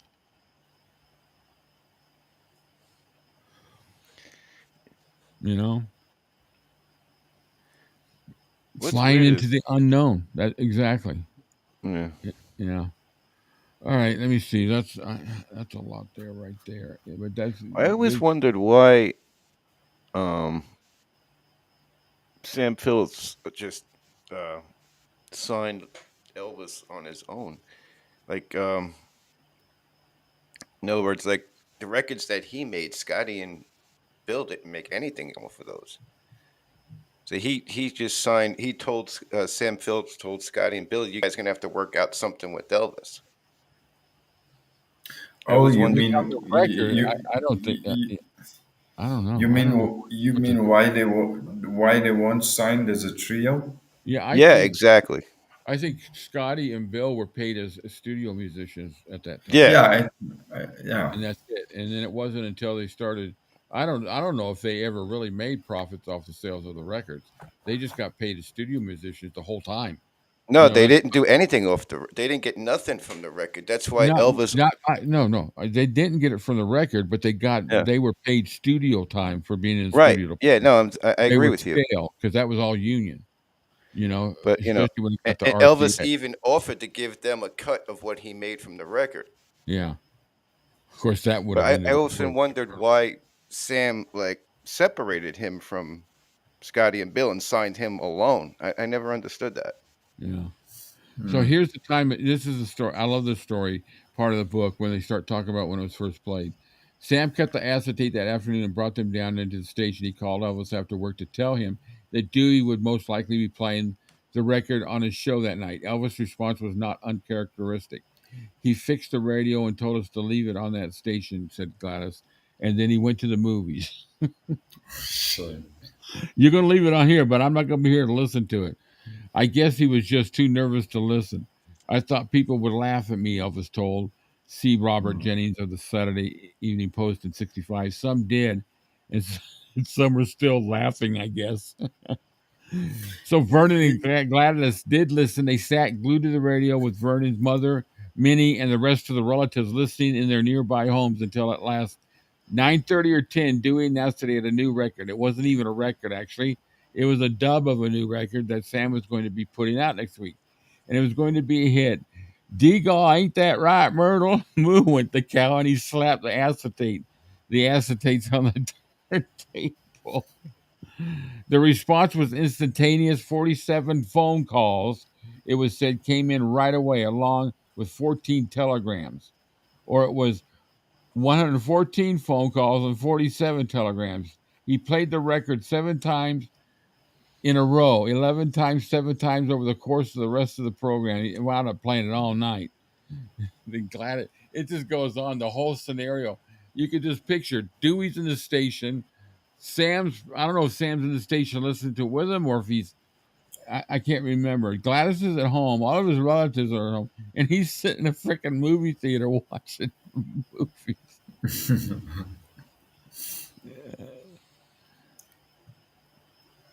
I think that whole time. Yeah, even through relaying that story, you can just picture it. You can kind of pick up on the energy that he shared with his mother. It's like, can you imagine? I can almost feel the sense of pride she must have had, Yeah. knowing that, you know, her little boy that's come from nothing, the whole country in that moment in time was sitting hearing what she was hearing. And she's hearing him play the guitar she bought for him when he was, it was the first guitar he bought. That's what he recorded the first few songs with. And Yeah. he did That's All Right Mama was it, and banging on that little old, what was it, $12.50 guitar or something like that. Yeah. And like you say, he's sitting in the movie theater, busting his ass in the chair, watching the movie. He didn't even want to begin with. And then he goes, so I call him in, he said, I want to interview you. And Stewie's sister, and he talks to him, asking questions and all that. And Elvis says, when are we going to do the interview? He said, well, we just did it. Yeah, he didn't. I would love to see the look on his face when he said, hey, we just did it. You were on the air.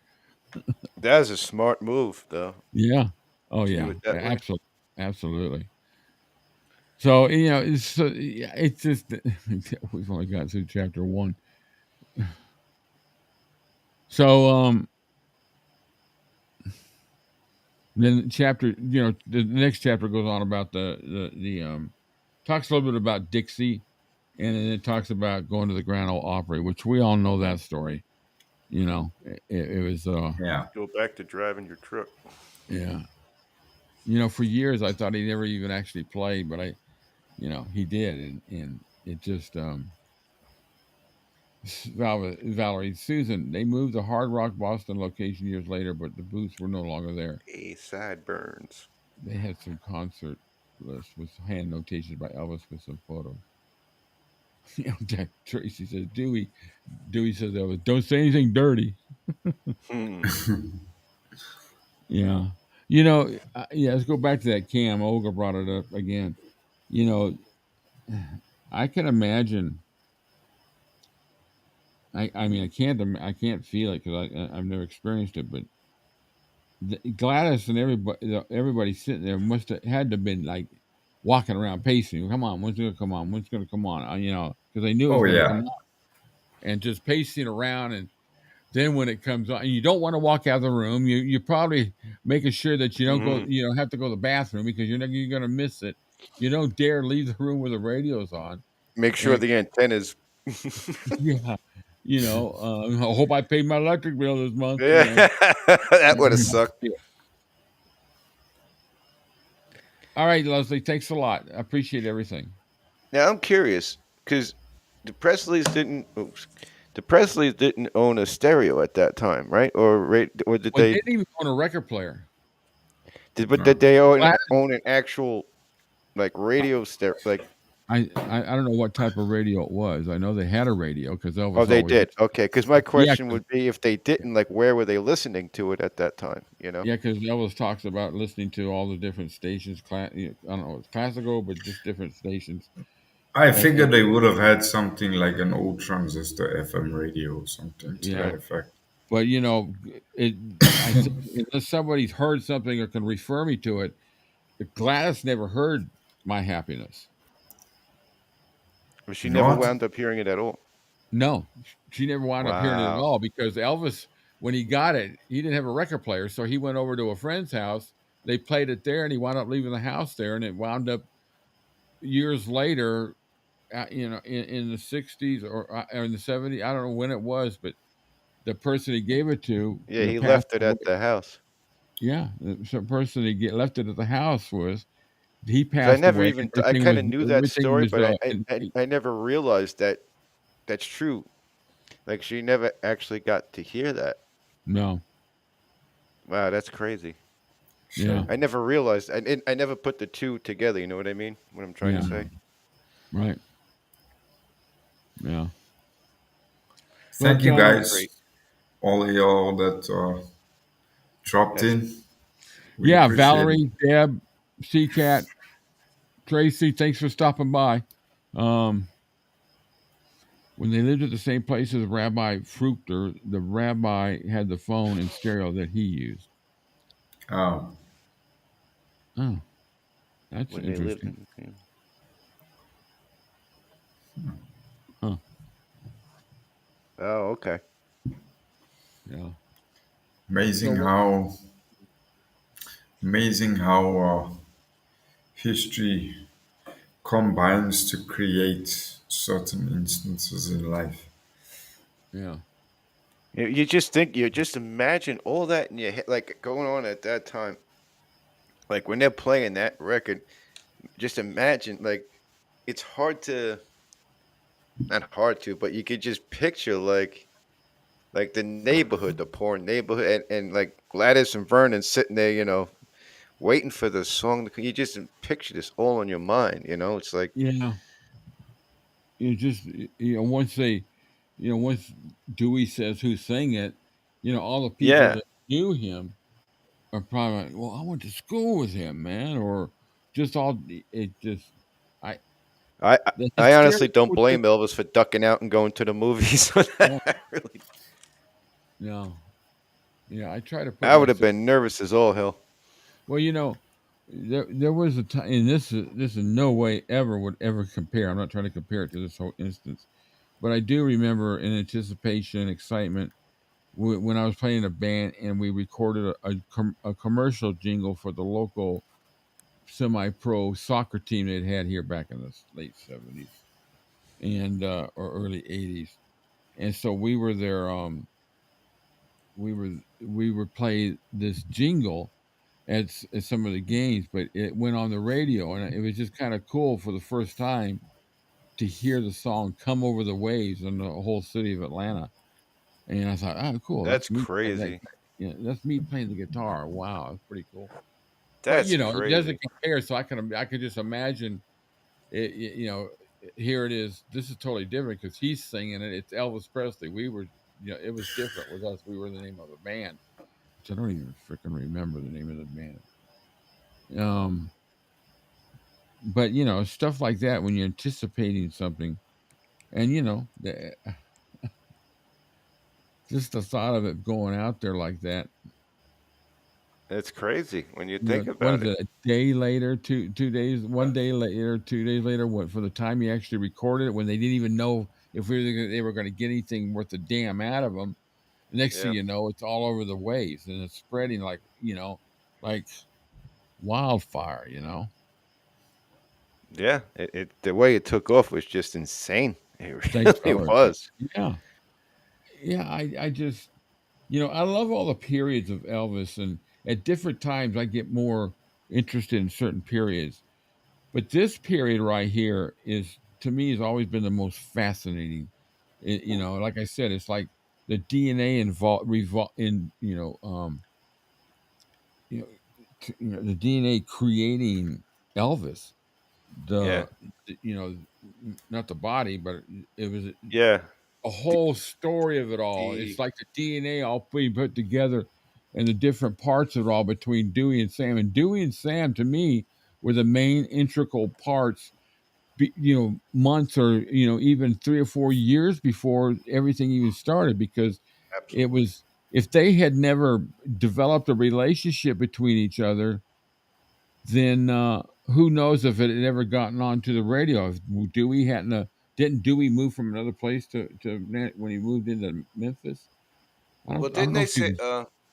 I don't think Maybe he I was. read the story. Didn't Sam bring it to a few stations the same day as he brought it to Dewey?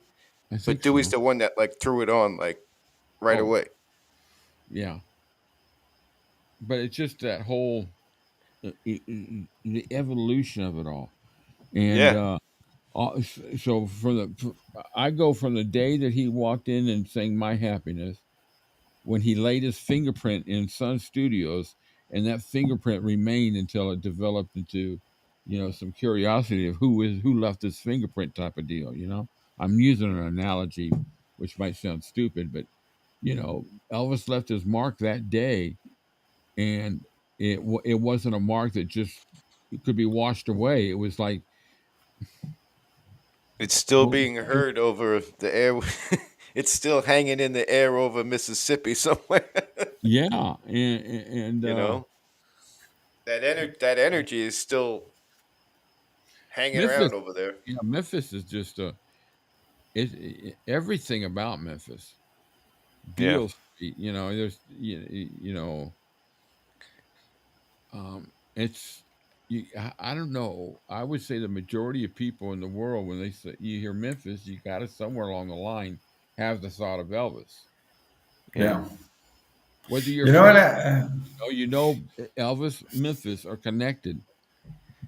Now, if Elvis doesn't move to Memphis when he's what was he 13? If that chain of events does not happen, does Yeah. that alter Elvis Presley Yeah. becoming Elvis Presley? Yes. I would say yeah, because I'm if he was convinced, stuck in yes. Tupelo the rest of his life, unless he was, I don't think he could have just picked up and say, "Hey, Mom, I'm going to go make a life of myself and Right. leave you guys behind." Right. No. I never picture that happening, and So so so it's so just when you like, think about it, it's like if Jesse had been born, and they both live. People say, "Oh, been two Elvises." No, it wouldn't.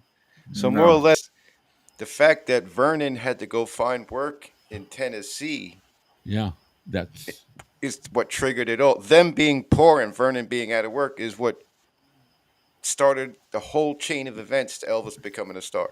that was the move. That was the move within the Presley part of this whole thing that Right. that made those gears start going a little faster. Right. Now it's time for that part to connect with Dewey and Sam, and Elvis established himself as somebody, you know, interesting, should I say? So as soon as they heard him on the radio, they knew exactly what person they were talking about, because he was known as the kid that brought the guitar to school and dressed strange and looked like a truck driver, and Mhm. because I when I went to school, I could have, if somebody had said a name of somebody I never knew, I would never know until somebody said, "Yeah, he went to school with you." But with But Elvis, he, everybody that heard it on the radio said, "Yeah, I went to school with him." but here's another pivotal point in my opinion. Anyway, uh, had had they gone to the had they gone to the store that day, had Elvis's mother bought him the bicycle like he originally wanted, Mm. would See, Elvis have ever gotten a guitar? My answer probably to that would have been no, because Gladys kind of encouraged him in that, because at first he didn't want to, Yeah. and I she was I like, don't think he and would she, have ever. I think he would have been involved in music, but it would have never been to who he was. If he no, hadn't taken Yeah. the guitar, he would have, because he always wanted to be in a gospel group. That yeah, was his aspiration originally. Yeah. So he yes, may have gravitated that way, and been part of a gospel group, and never obtained. There's a lot of great gospel groups out there, but none of them that I can think of, ever reached the pinnacle of like someone like Elvis. There's a But you lot know you of could that, actually you could actually thank the owner of Tupelo Hardware for convincing Elvis, because yeah, Gladys couldn't sell it to him. right. He wasn't you, having it, and then the owner of Tupelo Hardware sat down with Elvis and said, "Here, I'll tell you what. Just try this guitar. If you don't like it, bring it back." So Yeah. Elvis, that's when he agreed. But Somebody I mean, would you can go they far so back as that guy that owned that place. He was pivotal at that moment. Giving that guitar to Elvis, getting him to say yes. That was a very pivotal moment in history. And I think also it had a lot to do with the fact that Elvis wanted to please his mother all the time. So Yeah. I think, had he been the true rebel like today's kids are and stuck his ground and said, no, that's not what I want, Yeah. it definitely would have not happened, I don't think. Yeah. And it's you could go through with so many what ifs, and it's just so many million. There's millions of little pieces that could have gone a different way and changed things. It's It's like with anybody in life, anyways. yeah. Yeah. But this one just his life just seemed it could have impacted nobody, or it wound up impacting more people than most of than just I would say he's at the top of just the list of the biggest the biggest impact on people. Yeah, I mean, I don't think ever in his wildest dreams did he ever consider that he will No. be the most successful recording artist of the 21st century. Well, Well, I well, don't one think of he ever them, one thought of them about around, one of his friends said it that even after he made it big, he thought he's like this is only going to last for like a year or two. yeah, he always Yeah. I don't think he ever really believed. I don't think he ever realized, not believed, how big he was No, No. ever. because he wasn't No. outside of it, so he couldn't. You know what I mean? No, He knew he was and big. He knew he was popular. Oh, He, yeah, that's for sure. he could say, oh, I'm gonna, I'll play a concert, 3 shows, and they'll all sell out in 20 minutes, and it was easy. But what I think the reason why, to me, that he never realized it is because he had nobody else to learn to that from, compare, to no, compare it to. Yeah. no, He was the first, and so he was the one writing the book, yeah, for lack of a better analogy. He was the one writing the book and in showing this is what you should do, this is what you not to do. I didn't do Right. this, and people learn from that. That's That's right. and they thank Elvis for that. Um, Good or bad. I learned that whatever he and I also think his upbringing also most definitely played a huge role because he never ever lost that innocence. Even after his mother wasn't around, he still you could you could pick it up in the type of person that he was. yeah. He Right. still tried, even though his mama was gone. He still tried everything he did. He did out of that. I have to make mama proud. Yeah, That's C-Cat, the he mindset. you're Yeah. right. He never knew how loved he was No, by any, and he no. had to have gone through life trusting just in one hand people. And I think that's probably why, you know, uh, that's probably what makes it just dawns on me now. That's probably why the loss of his mother was so hard on him because he knew how much his mother loved and cared for him. Yeah. And there was no doubt in his mind that his mother worshipped the ground that he walked on and vice versa. And I think when his mother passed away, he was faced for the first time in his life with, okay, now mama's gone. Who's going to love me as much as my mama loves me? Yeah, Susan's got a good point That's here. right. I'm fascinated how much he needed the company of women, not for romance, but he just wanted to talk, share He was Yes. thoughts searching with for that same connection that he had with his mother them. and other women. Yes. Yeah, Yes. and I think a lot of that. I think of all the women there. I would have to say Linda was probably the one who he talked to the most.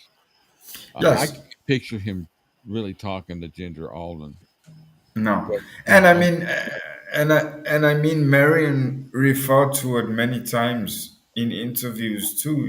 She used to say that the times that he used to be in the hospital and she would go in and talk with him. She said they spent countless hours talking about his mother, and she said she knew right from the get-go that he doted over his mother. His mother was a very, Right. very, very large part in his life. Yeah. And I Yeah, mean go ahead.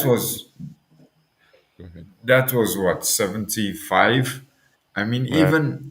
even that long after his mama not being around, to have her still play such a huge part in who he was, Yeah. even with his fame and with his notoriety, for him still to be able to build a relationship with somebody to the extent where he would still sit and acknowledge and talk about his mother like she was still there with him every day. Right. Yeah, I wonder how much I really wonder and doubt that there was really much in-depth conversations with Priscilla, with the exception of No. when he would talk to her when he first met her.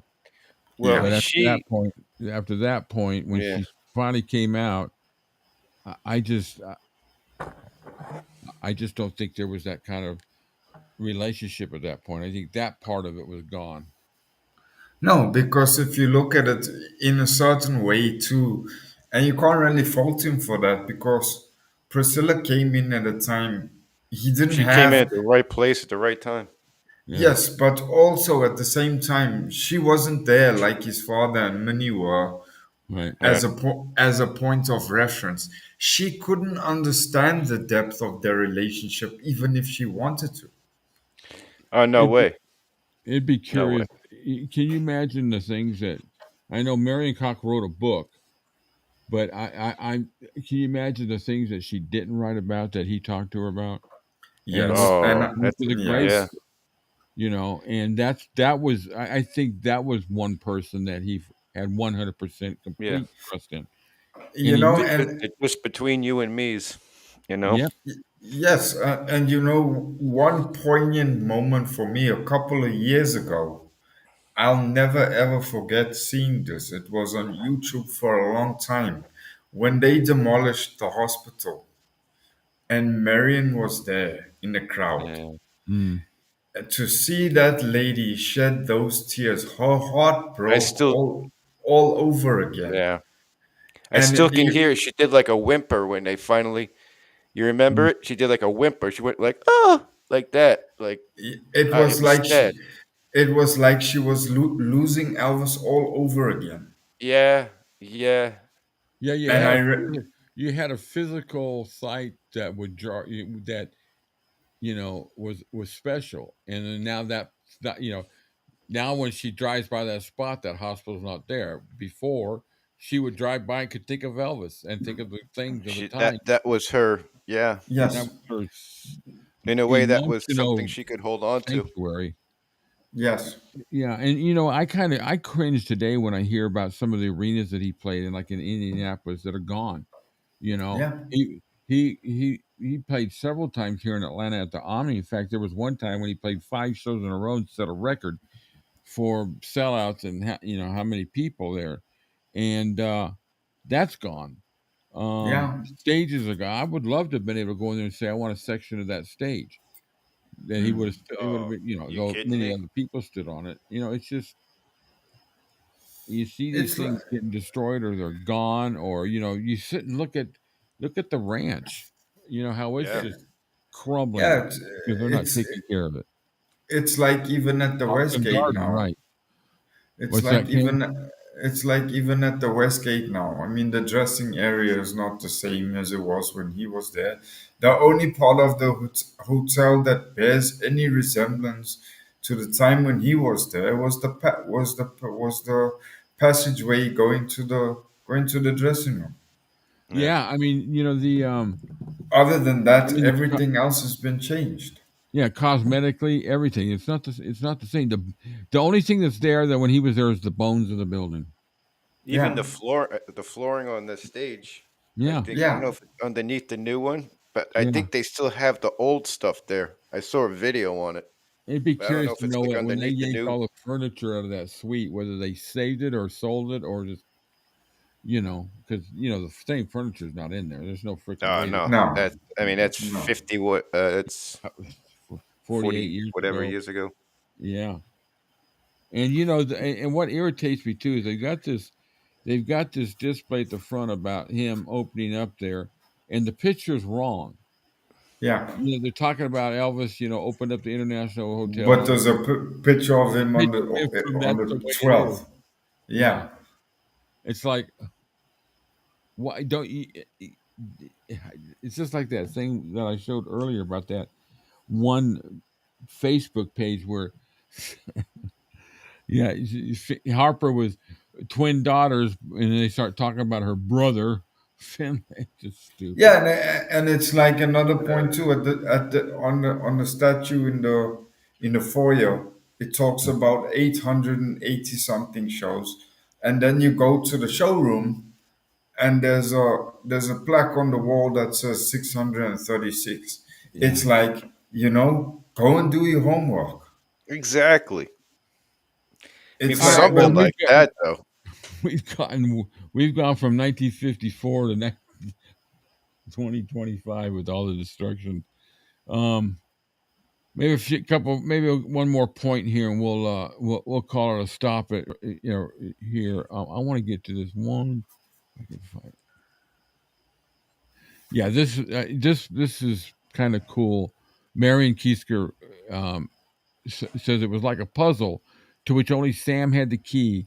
I still remember the times when everyone would be so tired, and then some little funny thing would set us off. She's talking about the recording sessions. Right. I'd see Elvis literally rolling around on the floor, and Bill Black just stretched out with his old broken down bass fiddle, just laughing and goofing off. It was a great spirit of, I don't know. Everyone was trying very hard, but everyone was trying to hang very loose through the whole thing. Sometimes if Elvis would do something absolutely extraordinary and somebody would hit a clinker or something would go wrong before the tape was completed, Sam would say, well, let's get back. And you had to, they're talking about the session. Now they're getting a little more comfortable with their sessions now, Right. But I don't know. This has been a good discussion. What have we been on this for an hour? A little over an hour? Just about an hour, yeah. We've been online for 2. Yep. So, anybody else got any thoughts? Are you enjoying this discussion? I know we kind of go off in different directions, but I'll that's tell you what, though, these what I past wanted 2 to weeks, do. these have been such amazing discussions we've had, honestly. Yeah, I mean, last week, this week, and Rich and Cam and I had a great one last week. We're going to try to work one day when we can all 3 connect together, because I think we could have another one like this, Yeah. And I think I've got the phone part worked out. The Google Voice is a little bit of an issue, so I'm going to leave that out for now. WhatsApp's free. It's an easy way to get in, because she came in loud and clear once I set the speaker, the speaker on my phone right. She was loud and clear, and it'd be nice to have people call in and give their thoughts about the book. Absolutely. I want to hear a call in during that part. But you guys had some great comments. yeah, I guess to be fair too, I mean, we're all talking about Elvis. It's very difficult to pigeonhole a discussion with Elvis. We have to be fair with ourselves too. Yeah, Susan, I forwarded that over to Valerie, so I don't know if she's had a chance to read it, but I'm glad everybody hung around. A lot of people hung around. We dropped down a little bit, and I understand. Some of them went over to Steve's show, and that's good. They'll still catch the rest on the replay. But I enjoy. I didn't want to get to the point, and I hope nobody misunderstood last week when we were talking about this. But we don't want to have to just cut off a discussion right in the middle when a certain time hits. I want to be able to just flow naturally and then just say, okay, now we can come to a little bit of a stopping point and continue. So, we covered pretty much the first 2 chapters, the next 2 chapters. So we're about chapter 8, and I'm going to do a little more advertising of what we're doing. But, listening to you, Rick, Cam, and Rich has been so enjoyable. Love hearing your thoughts. Yeah, Thank you, Bob. Thanks, Bob. the thing about Rich, Cam, and I are that we have the majority of the same perspective. We all have the same outcome of what we think, but we all got different perspectives of how we get there, and that's what makes it so interesting. That's a Both of you great way guys to put said it. something. Both of you guys said something like, I never thought about it that way. That's a great way to put it. Yeah, I mean, we have the whole outcome of everything we view exactly the same, and it's interesting to hear everybody's viewpoint or what part of what happened those days sticks in your mind more than maybe another part. Susan, do you remember I the part in the book about looking at the ocean and wanting to share it with his parents and how that showed how much? Yeah, I remember that part. Yeah. I think if we were offered a spot on a commercial radio station, it would be very difficult for us to stay within a 3 hour time frame. Yeah. We would be in the program director's office before and after every show. Yeah. I And really that, go ahead. that's not a bad thing though. That's No, just I really, but Cam I and I. love this format. I mean, Rick and I did it this week, and I mean, he was blown away. We were on a WhatsApp call for 6 hours. Yeah. What? WhatsApp or on the live feed? You mean? Yeah, we Yeah. we Well, what we spent did is we started off in and we spent total. 2 hours recording inside the studio, Yeah, and usually I'm like whipped. And I told Cam, I said, I'm feeling pretty good. Let's just go freaking live. Just do it. No notification or anything. And I think I shot a message to Rich real quick to let him know yeah, that we were going online, just to let him know because we want him to pop in. And he said he'll try if he can, but he had stuff going. But I expected it only be about 30 minutes. yeah, It was 2.5, 3 hours. By yeah. the Three time it was hours. over, it was almost 3 hours. And it was a great, lively discussion. Um, I love doing this. I mean, we wander. I don't want a regimen. I don't want. No, I just want to talk and get everybody's perspective. Share. It's just like I have that little share part. I love seeing what people collect and have, and how their Elvis room is. And one of these days, I'm going to kind of I'm going to make like a panoramic of what I have in my room. Susan.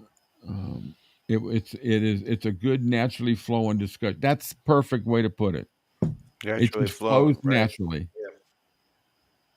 I was at work that day. I can't chat at work. Someone would report me. I didn't know it was on. The time change sucks right now. I'm 3 hours behind you on East Coast. Yeah, we're going to do it at a different time next time. What we're trying to do is, no matter what time we do it, there's always going to be somebody that can't get into it. So we're wanting to schedule a midnight time. So that way you would get it, Susan, like at 9:00. 8:00, maybe we could do it a little bit earlier. But we got to coordinate it with Cam because Cam's 6 hours ahead of us. So it would, we want to make sure yeah, that I don't care if I start at 3:00 in the morning because I'm up at all different times. And if I know I'm going to start it, that's fine. But then, the West Coast and one of the people before me aren't going to watch it. So it's going to be more UK. And that's fine. I want to spread it out because we'll never be able to do a show where everybody from every everyone. No, zone in the world will do it. It's not going to happen. No. But we'll plan it one day, Susan. Soon, maybe next week, we'll try to get it to where the whole part of the U.S. has a good time where they're not working, and then we'll the next time we'll do the UK part. We just spread it around. That's what I like about doing this one on Sundays because we can catch, most people don't work. So we're able to catch majority them on everyone. each day. It's And a we're able lazy day. yeah, it is a lazy day. That would work for you. Yeah, good. That's Deb. Again, just work around me. I understand the difficulty. Yeah, we're working. We're trying to work around everybody. But we want to what is it called? Not spread the wealth. We want to spread the. We want Joy. We want to spread the love. The love doctor is about to speak. Yeah. Oh, he's so hot. Oh, damn. I almost do that, couldn't I? Oh, he's so hot. Pretty damn close, huh? I am such a dumbass. Well, there's only one thing that would make this day a little bit better. All I need is some tasty waves, cool buzz, and I'm fine. Love Spicoli. All I need is some tasty waves, cool buzz, and I'm fine. I love that movie. Yeah, I still can't. I know that's Sean Penn, but today You can't picture him being like that. Can't do it, and he was the perfect wasted. Yeah, I went to school with guys like that. That's like the guy that I was talking about inside the studio. Go, damn, but you ought to wait until you see them crash when we go see race cars going around and around and around. I go, what do you like about this? Oh man, it's cool to see the cars crash. I'm like, get me out of here. Yeah, Spicoli, he's great. That's just that whole movie. I gotta watch it. I know we're gonna get off topic here, but it's fun to talk about other things. But well, we pretty much for the last 2 hours it's been all Elvis. So if we go off a path for a minute or two, that's really not a huge. Yeah. I love those old time movies. There was what was it? It was on yesterday that I wound up watching. I can't remember it now, but when American Graffiti comes on, I got to watch that. Of course, Tombstone, but Fast Time at Ridgemont High. A good old Spicoli. Well, I would hate to be in 𝐂𝐞𝐿's position. Decisions, 𝐂𝐶𝐞𝐿. Either Elvis or house cleaning. My goodness, that's a tough place to be, man. Yeah. You don't have to hold the gun to my head for that one. It's really a hard way to make a living. Fast Times at Ridgemont High. Yes, sir. Another thing I want to do, have Fast Time with the Blue Moon guys. Fast.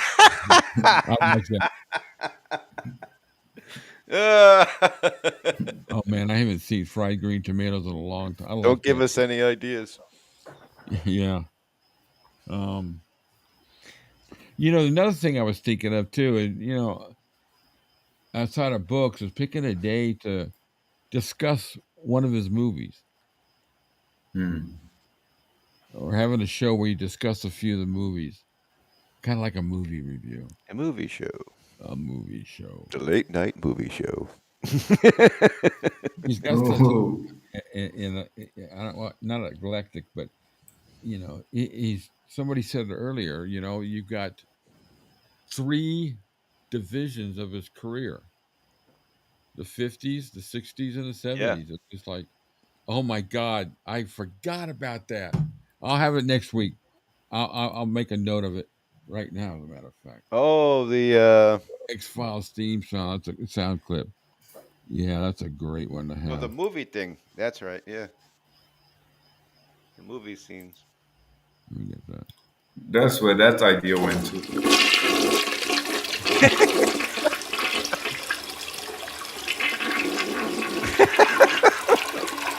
Good Lord. You got to get a plunger for that thing.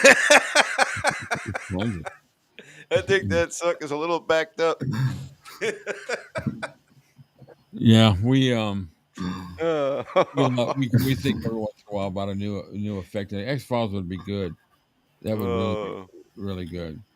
But yeah, I caught part of Fast Times at Ridgemont High, and I saw that one part. I said, dude, I gotta save that as a sound clip. 45-gallon toilet tank. See, cat said. 45 gallon. All right. What else we got before we get out of here? I think we've run the gamut here. Oh yes, sir. We're back to toilets again. That's funny.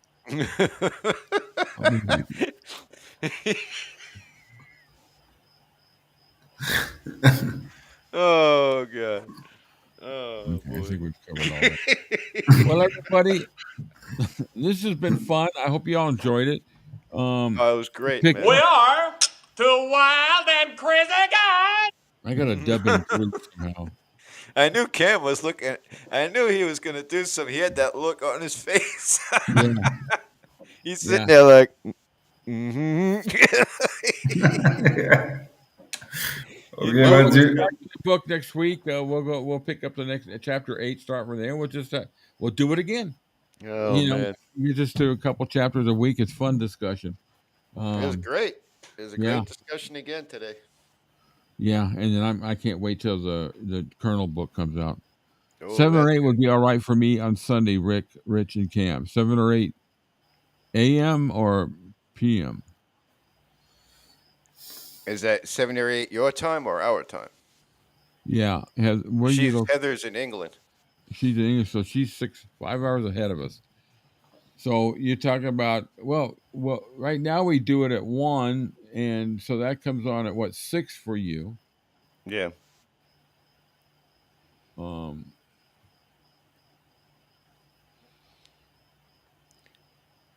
But we could do p.m. 7 or 8 p.m. Yeah, that would require us to shift everything. I know we've got a pretty good. Everybody knows it's at 1, but we'll figure out some other times during the week or on Saturdays. I know Rich has got his show at 3:30 on Saturdays, right after we do Inside the Studio. We haven't even picked this week's songs. I got to get this. There's a couple suggestions. I got to get those out. Might do a few movie ones. Some of those were hilarious. So we'll get that picked out. Anyway, I appreciate everybody for joining us. It was fun. Thanks, everybody. Great show. What a gamut of stuff we covered, man. I just can't. We went all over his whole life, and whatever started in the 50s, somehow it links to something in the 70s that we talk about. It's cool. It's like I said, it's fun to see that roadmap of how this came together, and it's fun putting together the Elvis puzzle. Yeah, and thinking about the what ifs, the little kinks that could have changed. Not forgetting the guitar, he's got the bike. I'm thinking of the Pink Panther scene when Clouseau was in bed with some woman and Kato takes Kato. Yeah. And the one scene that's hilarious to me is when he's got that fake nose on it, starts melting. It's hilarious. All right, guys. Keep an eye out. We'll do some more lives this week, 1 or 2. We may do a midnight one. We'll try to coordinate something where it's not too early for Cam, and then Rich and I can pretty much work. Rich and I are pretty much up late. Well, for the next couple of weeks, my schedule has been a little different, but that'll change come the beginning of May. Yeah. Yeah, we miss having Rich with us, I think, but we know he's got stuff to do, but he'll be back with us. He'll know that we're on, and Rich, Cam, and I'll just do it, and hopefully he pops in if he can, even for a few minutes. Yeah. When's that, Rich? Somewhere around the 1st of May? Around there, yeah. Okay. That's when things will be different time-wise for me. Like going back to my old nighttime schedule to where I'm up later. Because I keep missing your show too now. Like every time I open my YouTube feed, it's like, oh, Elvis for the Man. And I'm like, okay. And then like, those streamed 2 hours ago. I'm like, oh, man. Yeah, I go on I get on there for about an hour sometimes with them. And then I got to get moving on the show because usually, or I got to take a nap between the two. I got this weird nap. I don't even never know. I got to do a poll if people. You got to do a poll? I got to do a poll, see if people are better with the afternoon time or the nighttime. or the nighttime. I never really asked anybody. I just kind of went with it. Yeah. Well, I'm the night. excited about Olga and her. I've got her pass press is going to be going out in the next couple of days. I'll send you guys pictures of it. I got her lanyards. I think I put them over there to get about it. So that. Oh, Valerie watched my show. Oh, thank you, Valerie. But anyway, well, we'll talk about this after we're offline because there's some things that. You sound like Charlie Brown's teacher right now. You.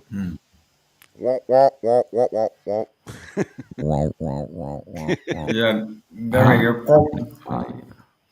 Quack, quack. Yes, ma'am, my homework is done. Quack, quack, quack, quack. Clean up in aisle 3.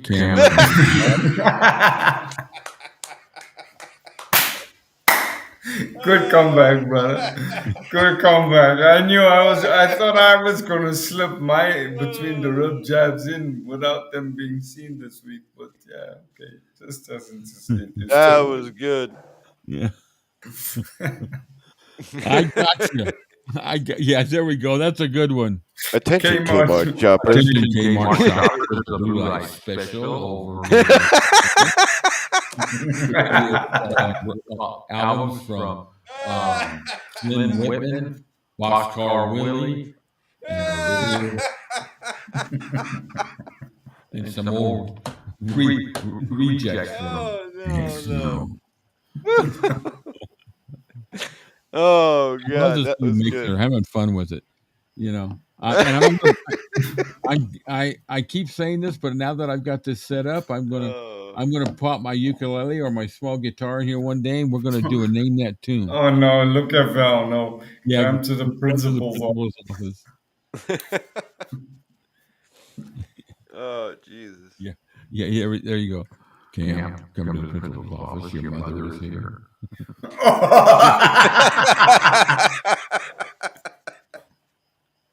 Oh, jeez. We could have. There's so much fun we can have. We digress from Elvis, but you know what? I look at it this way. Bueller. You look at it that way. I look at it from the front too. Well, the three of us have agreed. Yeah, we talked about this many times that this channel, what we do with this show is it's to reflect Elvis's legacy, his humanitarianism, and his humor. And even and you roll those three together and you have a great time. Yeah. It's funny. I just realized that we've managed to do that with every show, and it's like it's not something intentional. We start out with that, and we always end up on the humor end of the spectrum. Yeah, that's how Elvis never took himself like as big as he never took himself too seriously. No, he didn't. Yeah. No. Yeah, Susan, you remember this one? Bueller. Something economics. That's a good one too. Something economics. Bueller. Shop at Market Basket where you always get more for your dollar. Yeah, there's not really. I haven't seen a Kmart. Oh. It's funny. Attention, Walmart shoppers. There's a red Pontiac with your headlights on. Yeah, we could have so much. I got all kinds of different sounds here. All right, guys. Well, let's hang it up. I got to get something to eat. I never eat before the show. And what is it? Jesus, man, we've been going for 2.5 hours. Let's take a collection and go get some coffee. Yes, sir. Yeah, with some butter. Yeah, there you go. Gotta have that. I'll stop at 7-Eleven, grab a stick of butter and 3 coffees. Susan's going to be buying her Blue Moon radio shirt in black. Nice. Very nice. That's going to look good. There you go. That's awesome. That's going to look cool. That's going to look hot. Yeah. What do you mean if you have the guts, Susan? You have to. You have to be a living advertisement. Yeah. But like I was saying with Olga, she's gonna she was talking. Oh, she called me this morning. We talked a little bit about her trip down there. She's all excited. I'm excited. I'm thrilled to death for her because I'm living vicariously through her trip there, and it's just like going to be fun. But she's evidently going to go to the one with Billy Smith and his wife. I got an idea. Let's What? make up a bumper sticker. Give it to Olga to drive around Memphis with our bumper sticker on the back. Oh, she's passing cards out everywhere. I'm sending her business cards with advertisements. Yeah. She's leave them everywhere. But that's a pretty good. Put a bumper sticker on the back. Get and one drive of the, right past. I can get a Sirius magnetic XM. one that sticks. I can get a magnetic one like sticks to the back of the Yeah, car. that's what I'm saying. Those big around. ones that you make up. Yeah. We'll have to ask her. Yeah, just slap it on the side or whatever. If she's renting a car or something, just put it on the side. Boom. But I'm And hoping drive that past. it's gonna be fun. I mean, I had fun watching her stuff in Memphis when she was there. You know, at the beginning of the year. I mean, she took a shitload of pictures. It was so cool. You know, I made that one video of them all. It's really. If I lived over there, I would do that like tomorrow. Yeah. Yeah. People would be like, "What? Free Elvis radio? Get out of here!" Yeah, maybe I'll pick up. We'll get a couple of our shows going. We gotta try to Go stick one of those magnets on the Sirius XM window. Yeah. No, not a magnet. You get one that's sticky. You peel the back off, sticky and sticky. Yeah, with a vinyl print. Yeah, you stick it in. Yeah, Olga says. Walk says, past yes, their she's window down with a for big that. sign like this. I can get one of those magnetic bumper stickers, or one that puts the side of the car or back of it, for about $35 online. So I'll take a look at it. We'll figure out what the design. I have a good slogan for that bumper sticker. It's play on words. Rockin', don't come knocking.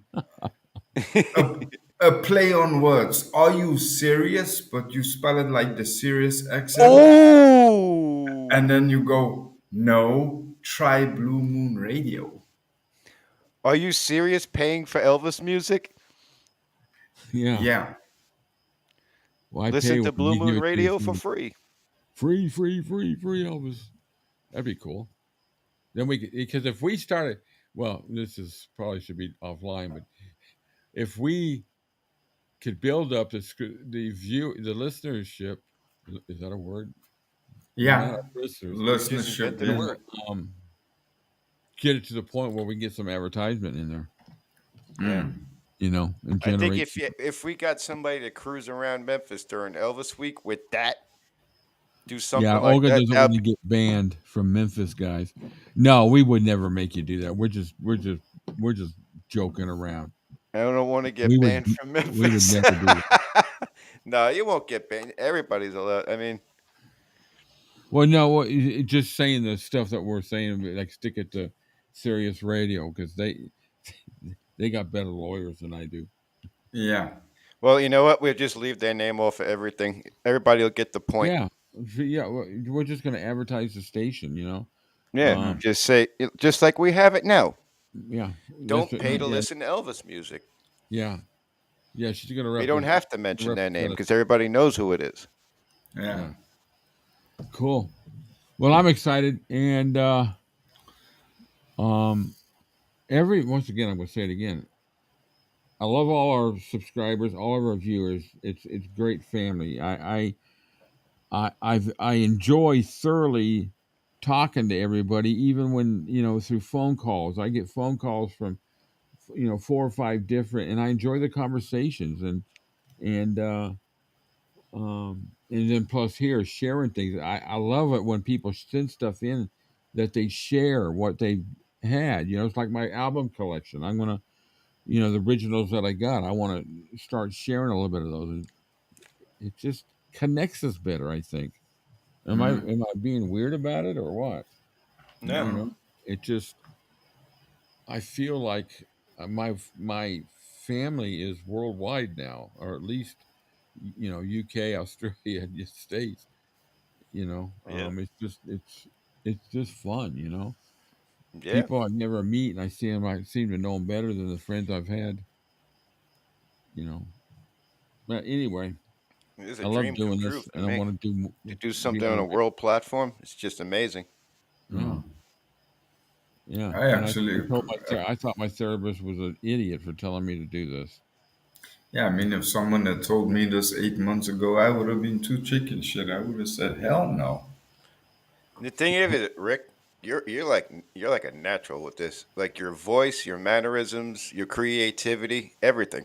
You're Well, you it's like know, the speaking part of it was exception of that. You know, I've had my medications rot my teeth out. Um, I I've mentioned this before that I grew up in a religious atmosphere, and I did a lot of talks, a lot of speeches. I was taught how to give, and in school too, but at I'll call it church, but you know where we went, you would occasionally have to get up and give a 15, 20, 30-minute talk. And then ugh, when I got into working as an executive, there were a lot of times that I used to have to do seminars and teaching things or whatever. So I developed the ability to be able to, you know, talk, even though these days, you know, my memory is not as good and I have to stop about things. But, and then, you know, when you sing like I used to do, you learn how to project your voice too, you know, uh, and I have fun doing it. And I, No. you know, and it's that's the main something. thing. You know, That's the somebody main said to thing. me the other day, "You don't really care what you say. You know, you don't bullshit. You don't. You know, I'm straight. I'm not going to tell you anything. I'll tell you right now if I was wrong about something when you know something happens, or Right. I have no problem talking about my imperfections because it's me as human. You know, and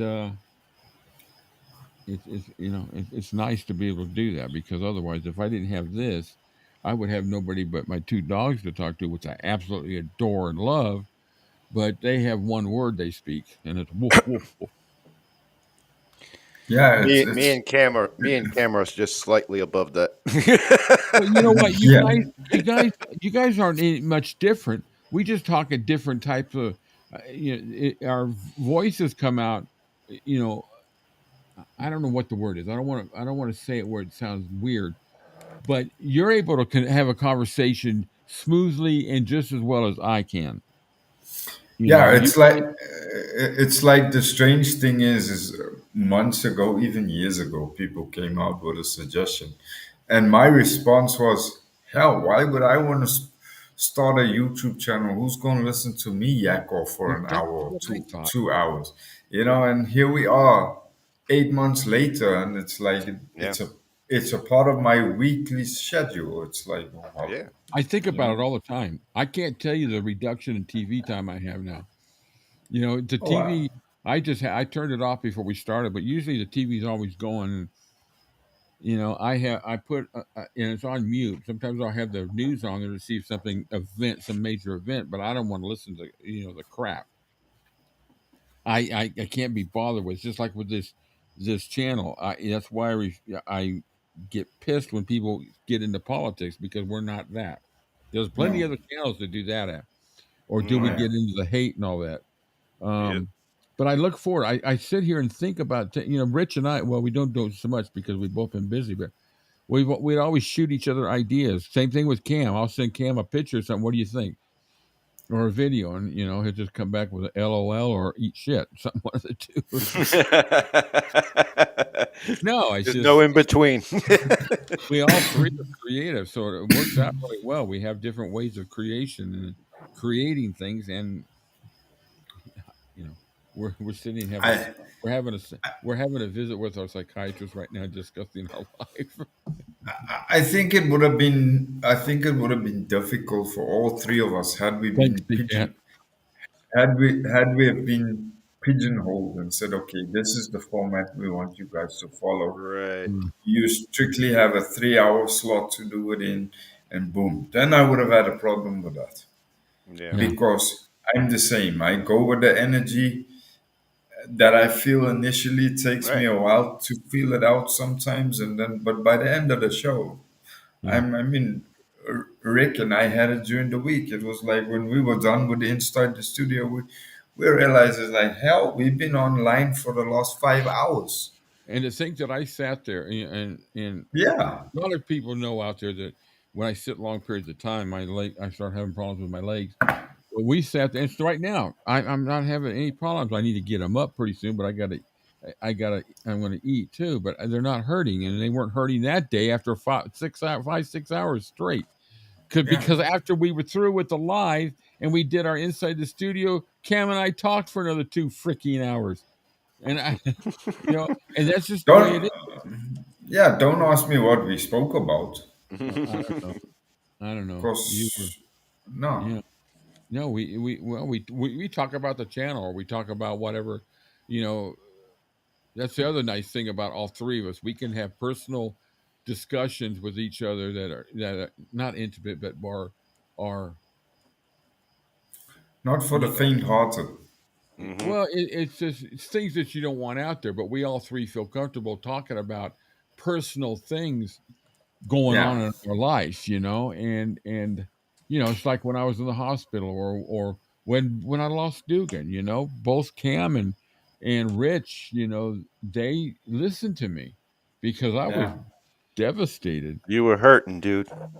I was. I it was about 3 or 4 days where I just didn't want to do anything, and then it took a little bit. And the only saving grace was my two puppies, who were, they're the same breed, same. They're just like Dugan, and then I was cleaning out my photos in my iPhone, and I found about 120 different videos and pictures of Dugan. So I'm going to put me together just a little video for myself of yeah, Dugan, and it's Put it just, on here. yeah, I don't know. I'll have to think about that. I might put it on my personal channel.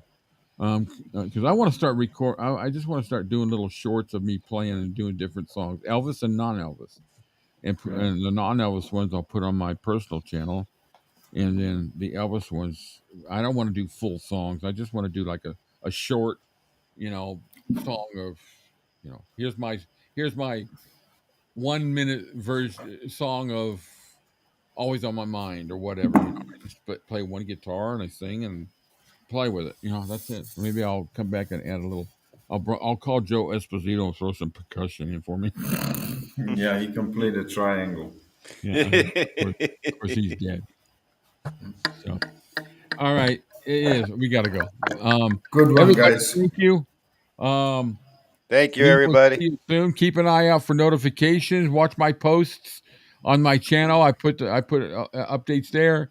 And if you're on Facebook and you're not part of the Elvis-A-Z group, join us. I'm trying to build it up. I've had it up there for a long time, but I've never really pushed it hard. And Cam and I'll be back on the radio real soon, doing our live concerts and other stuff.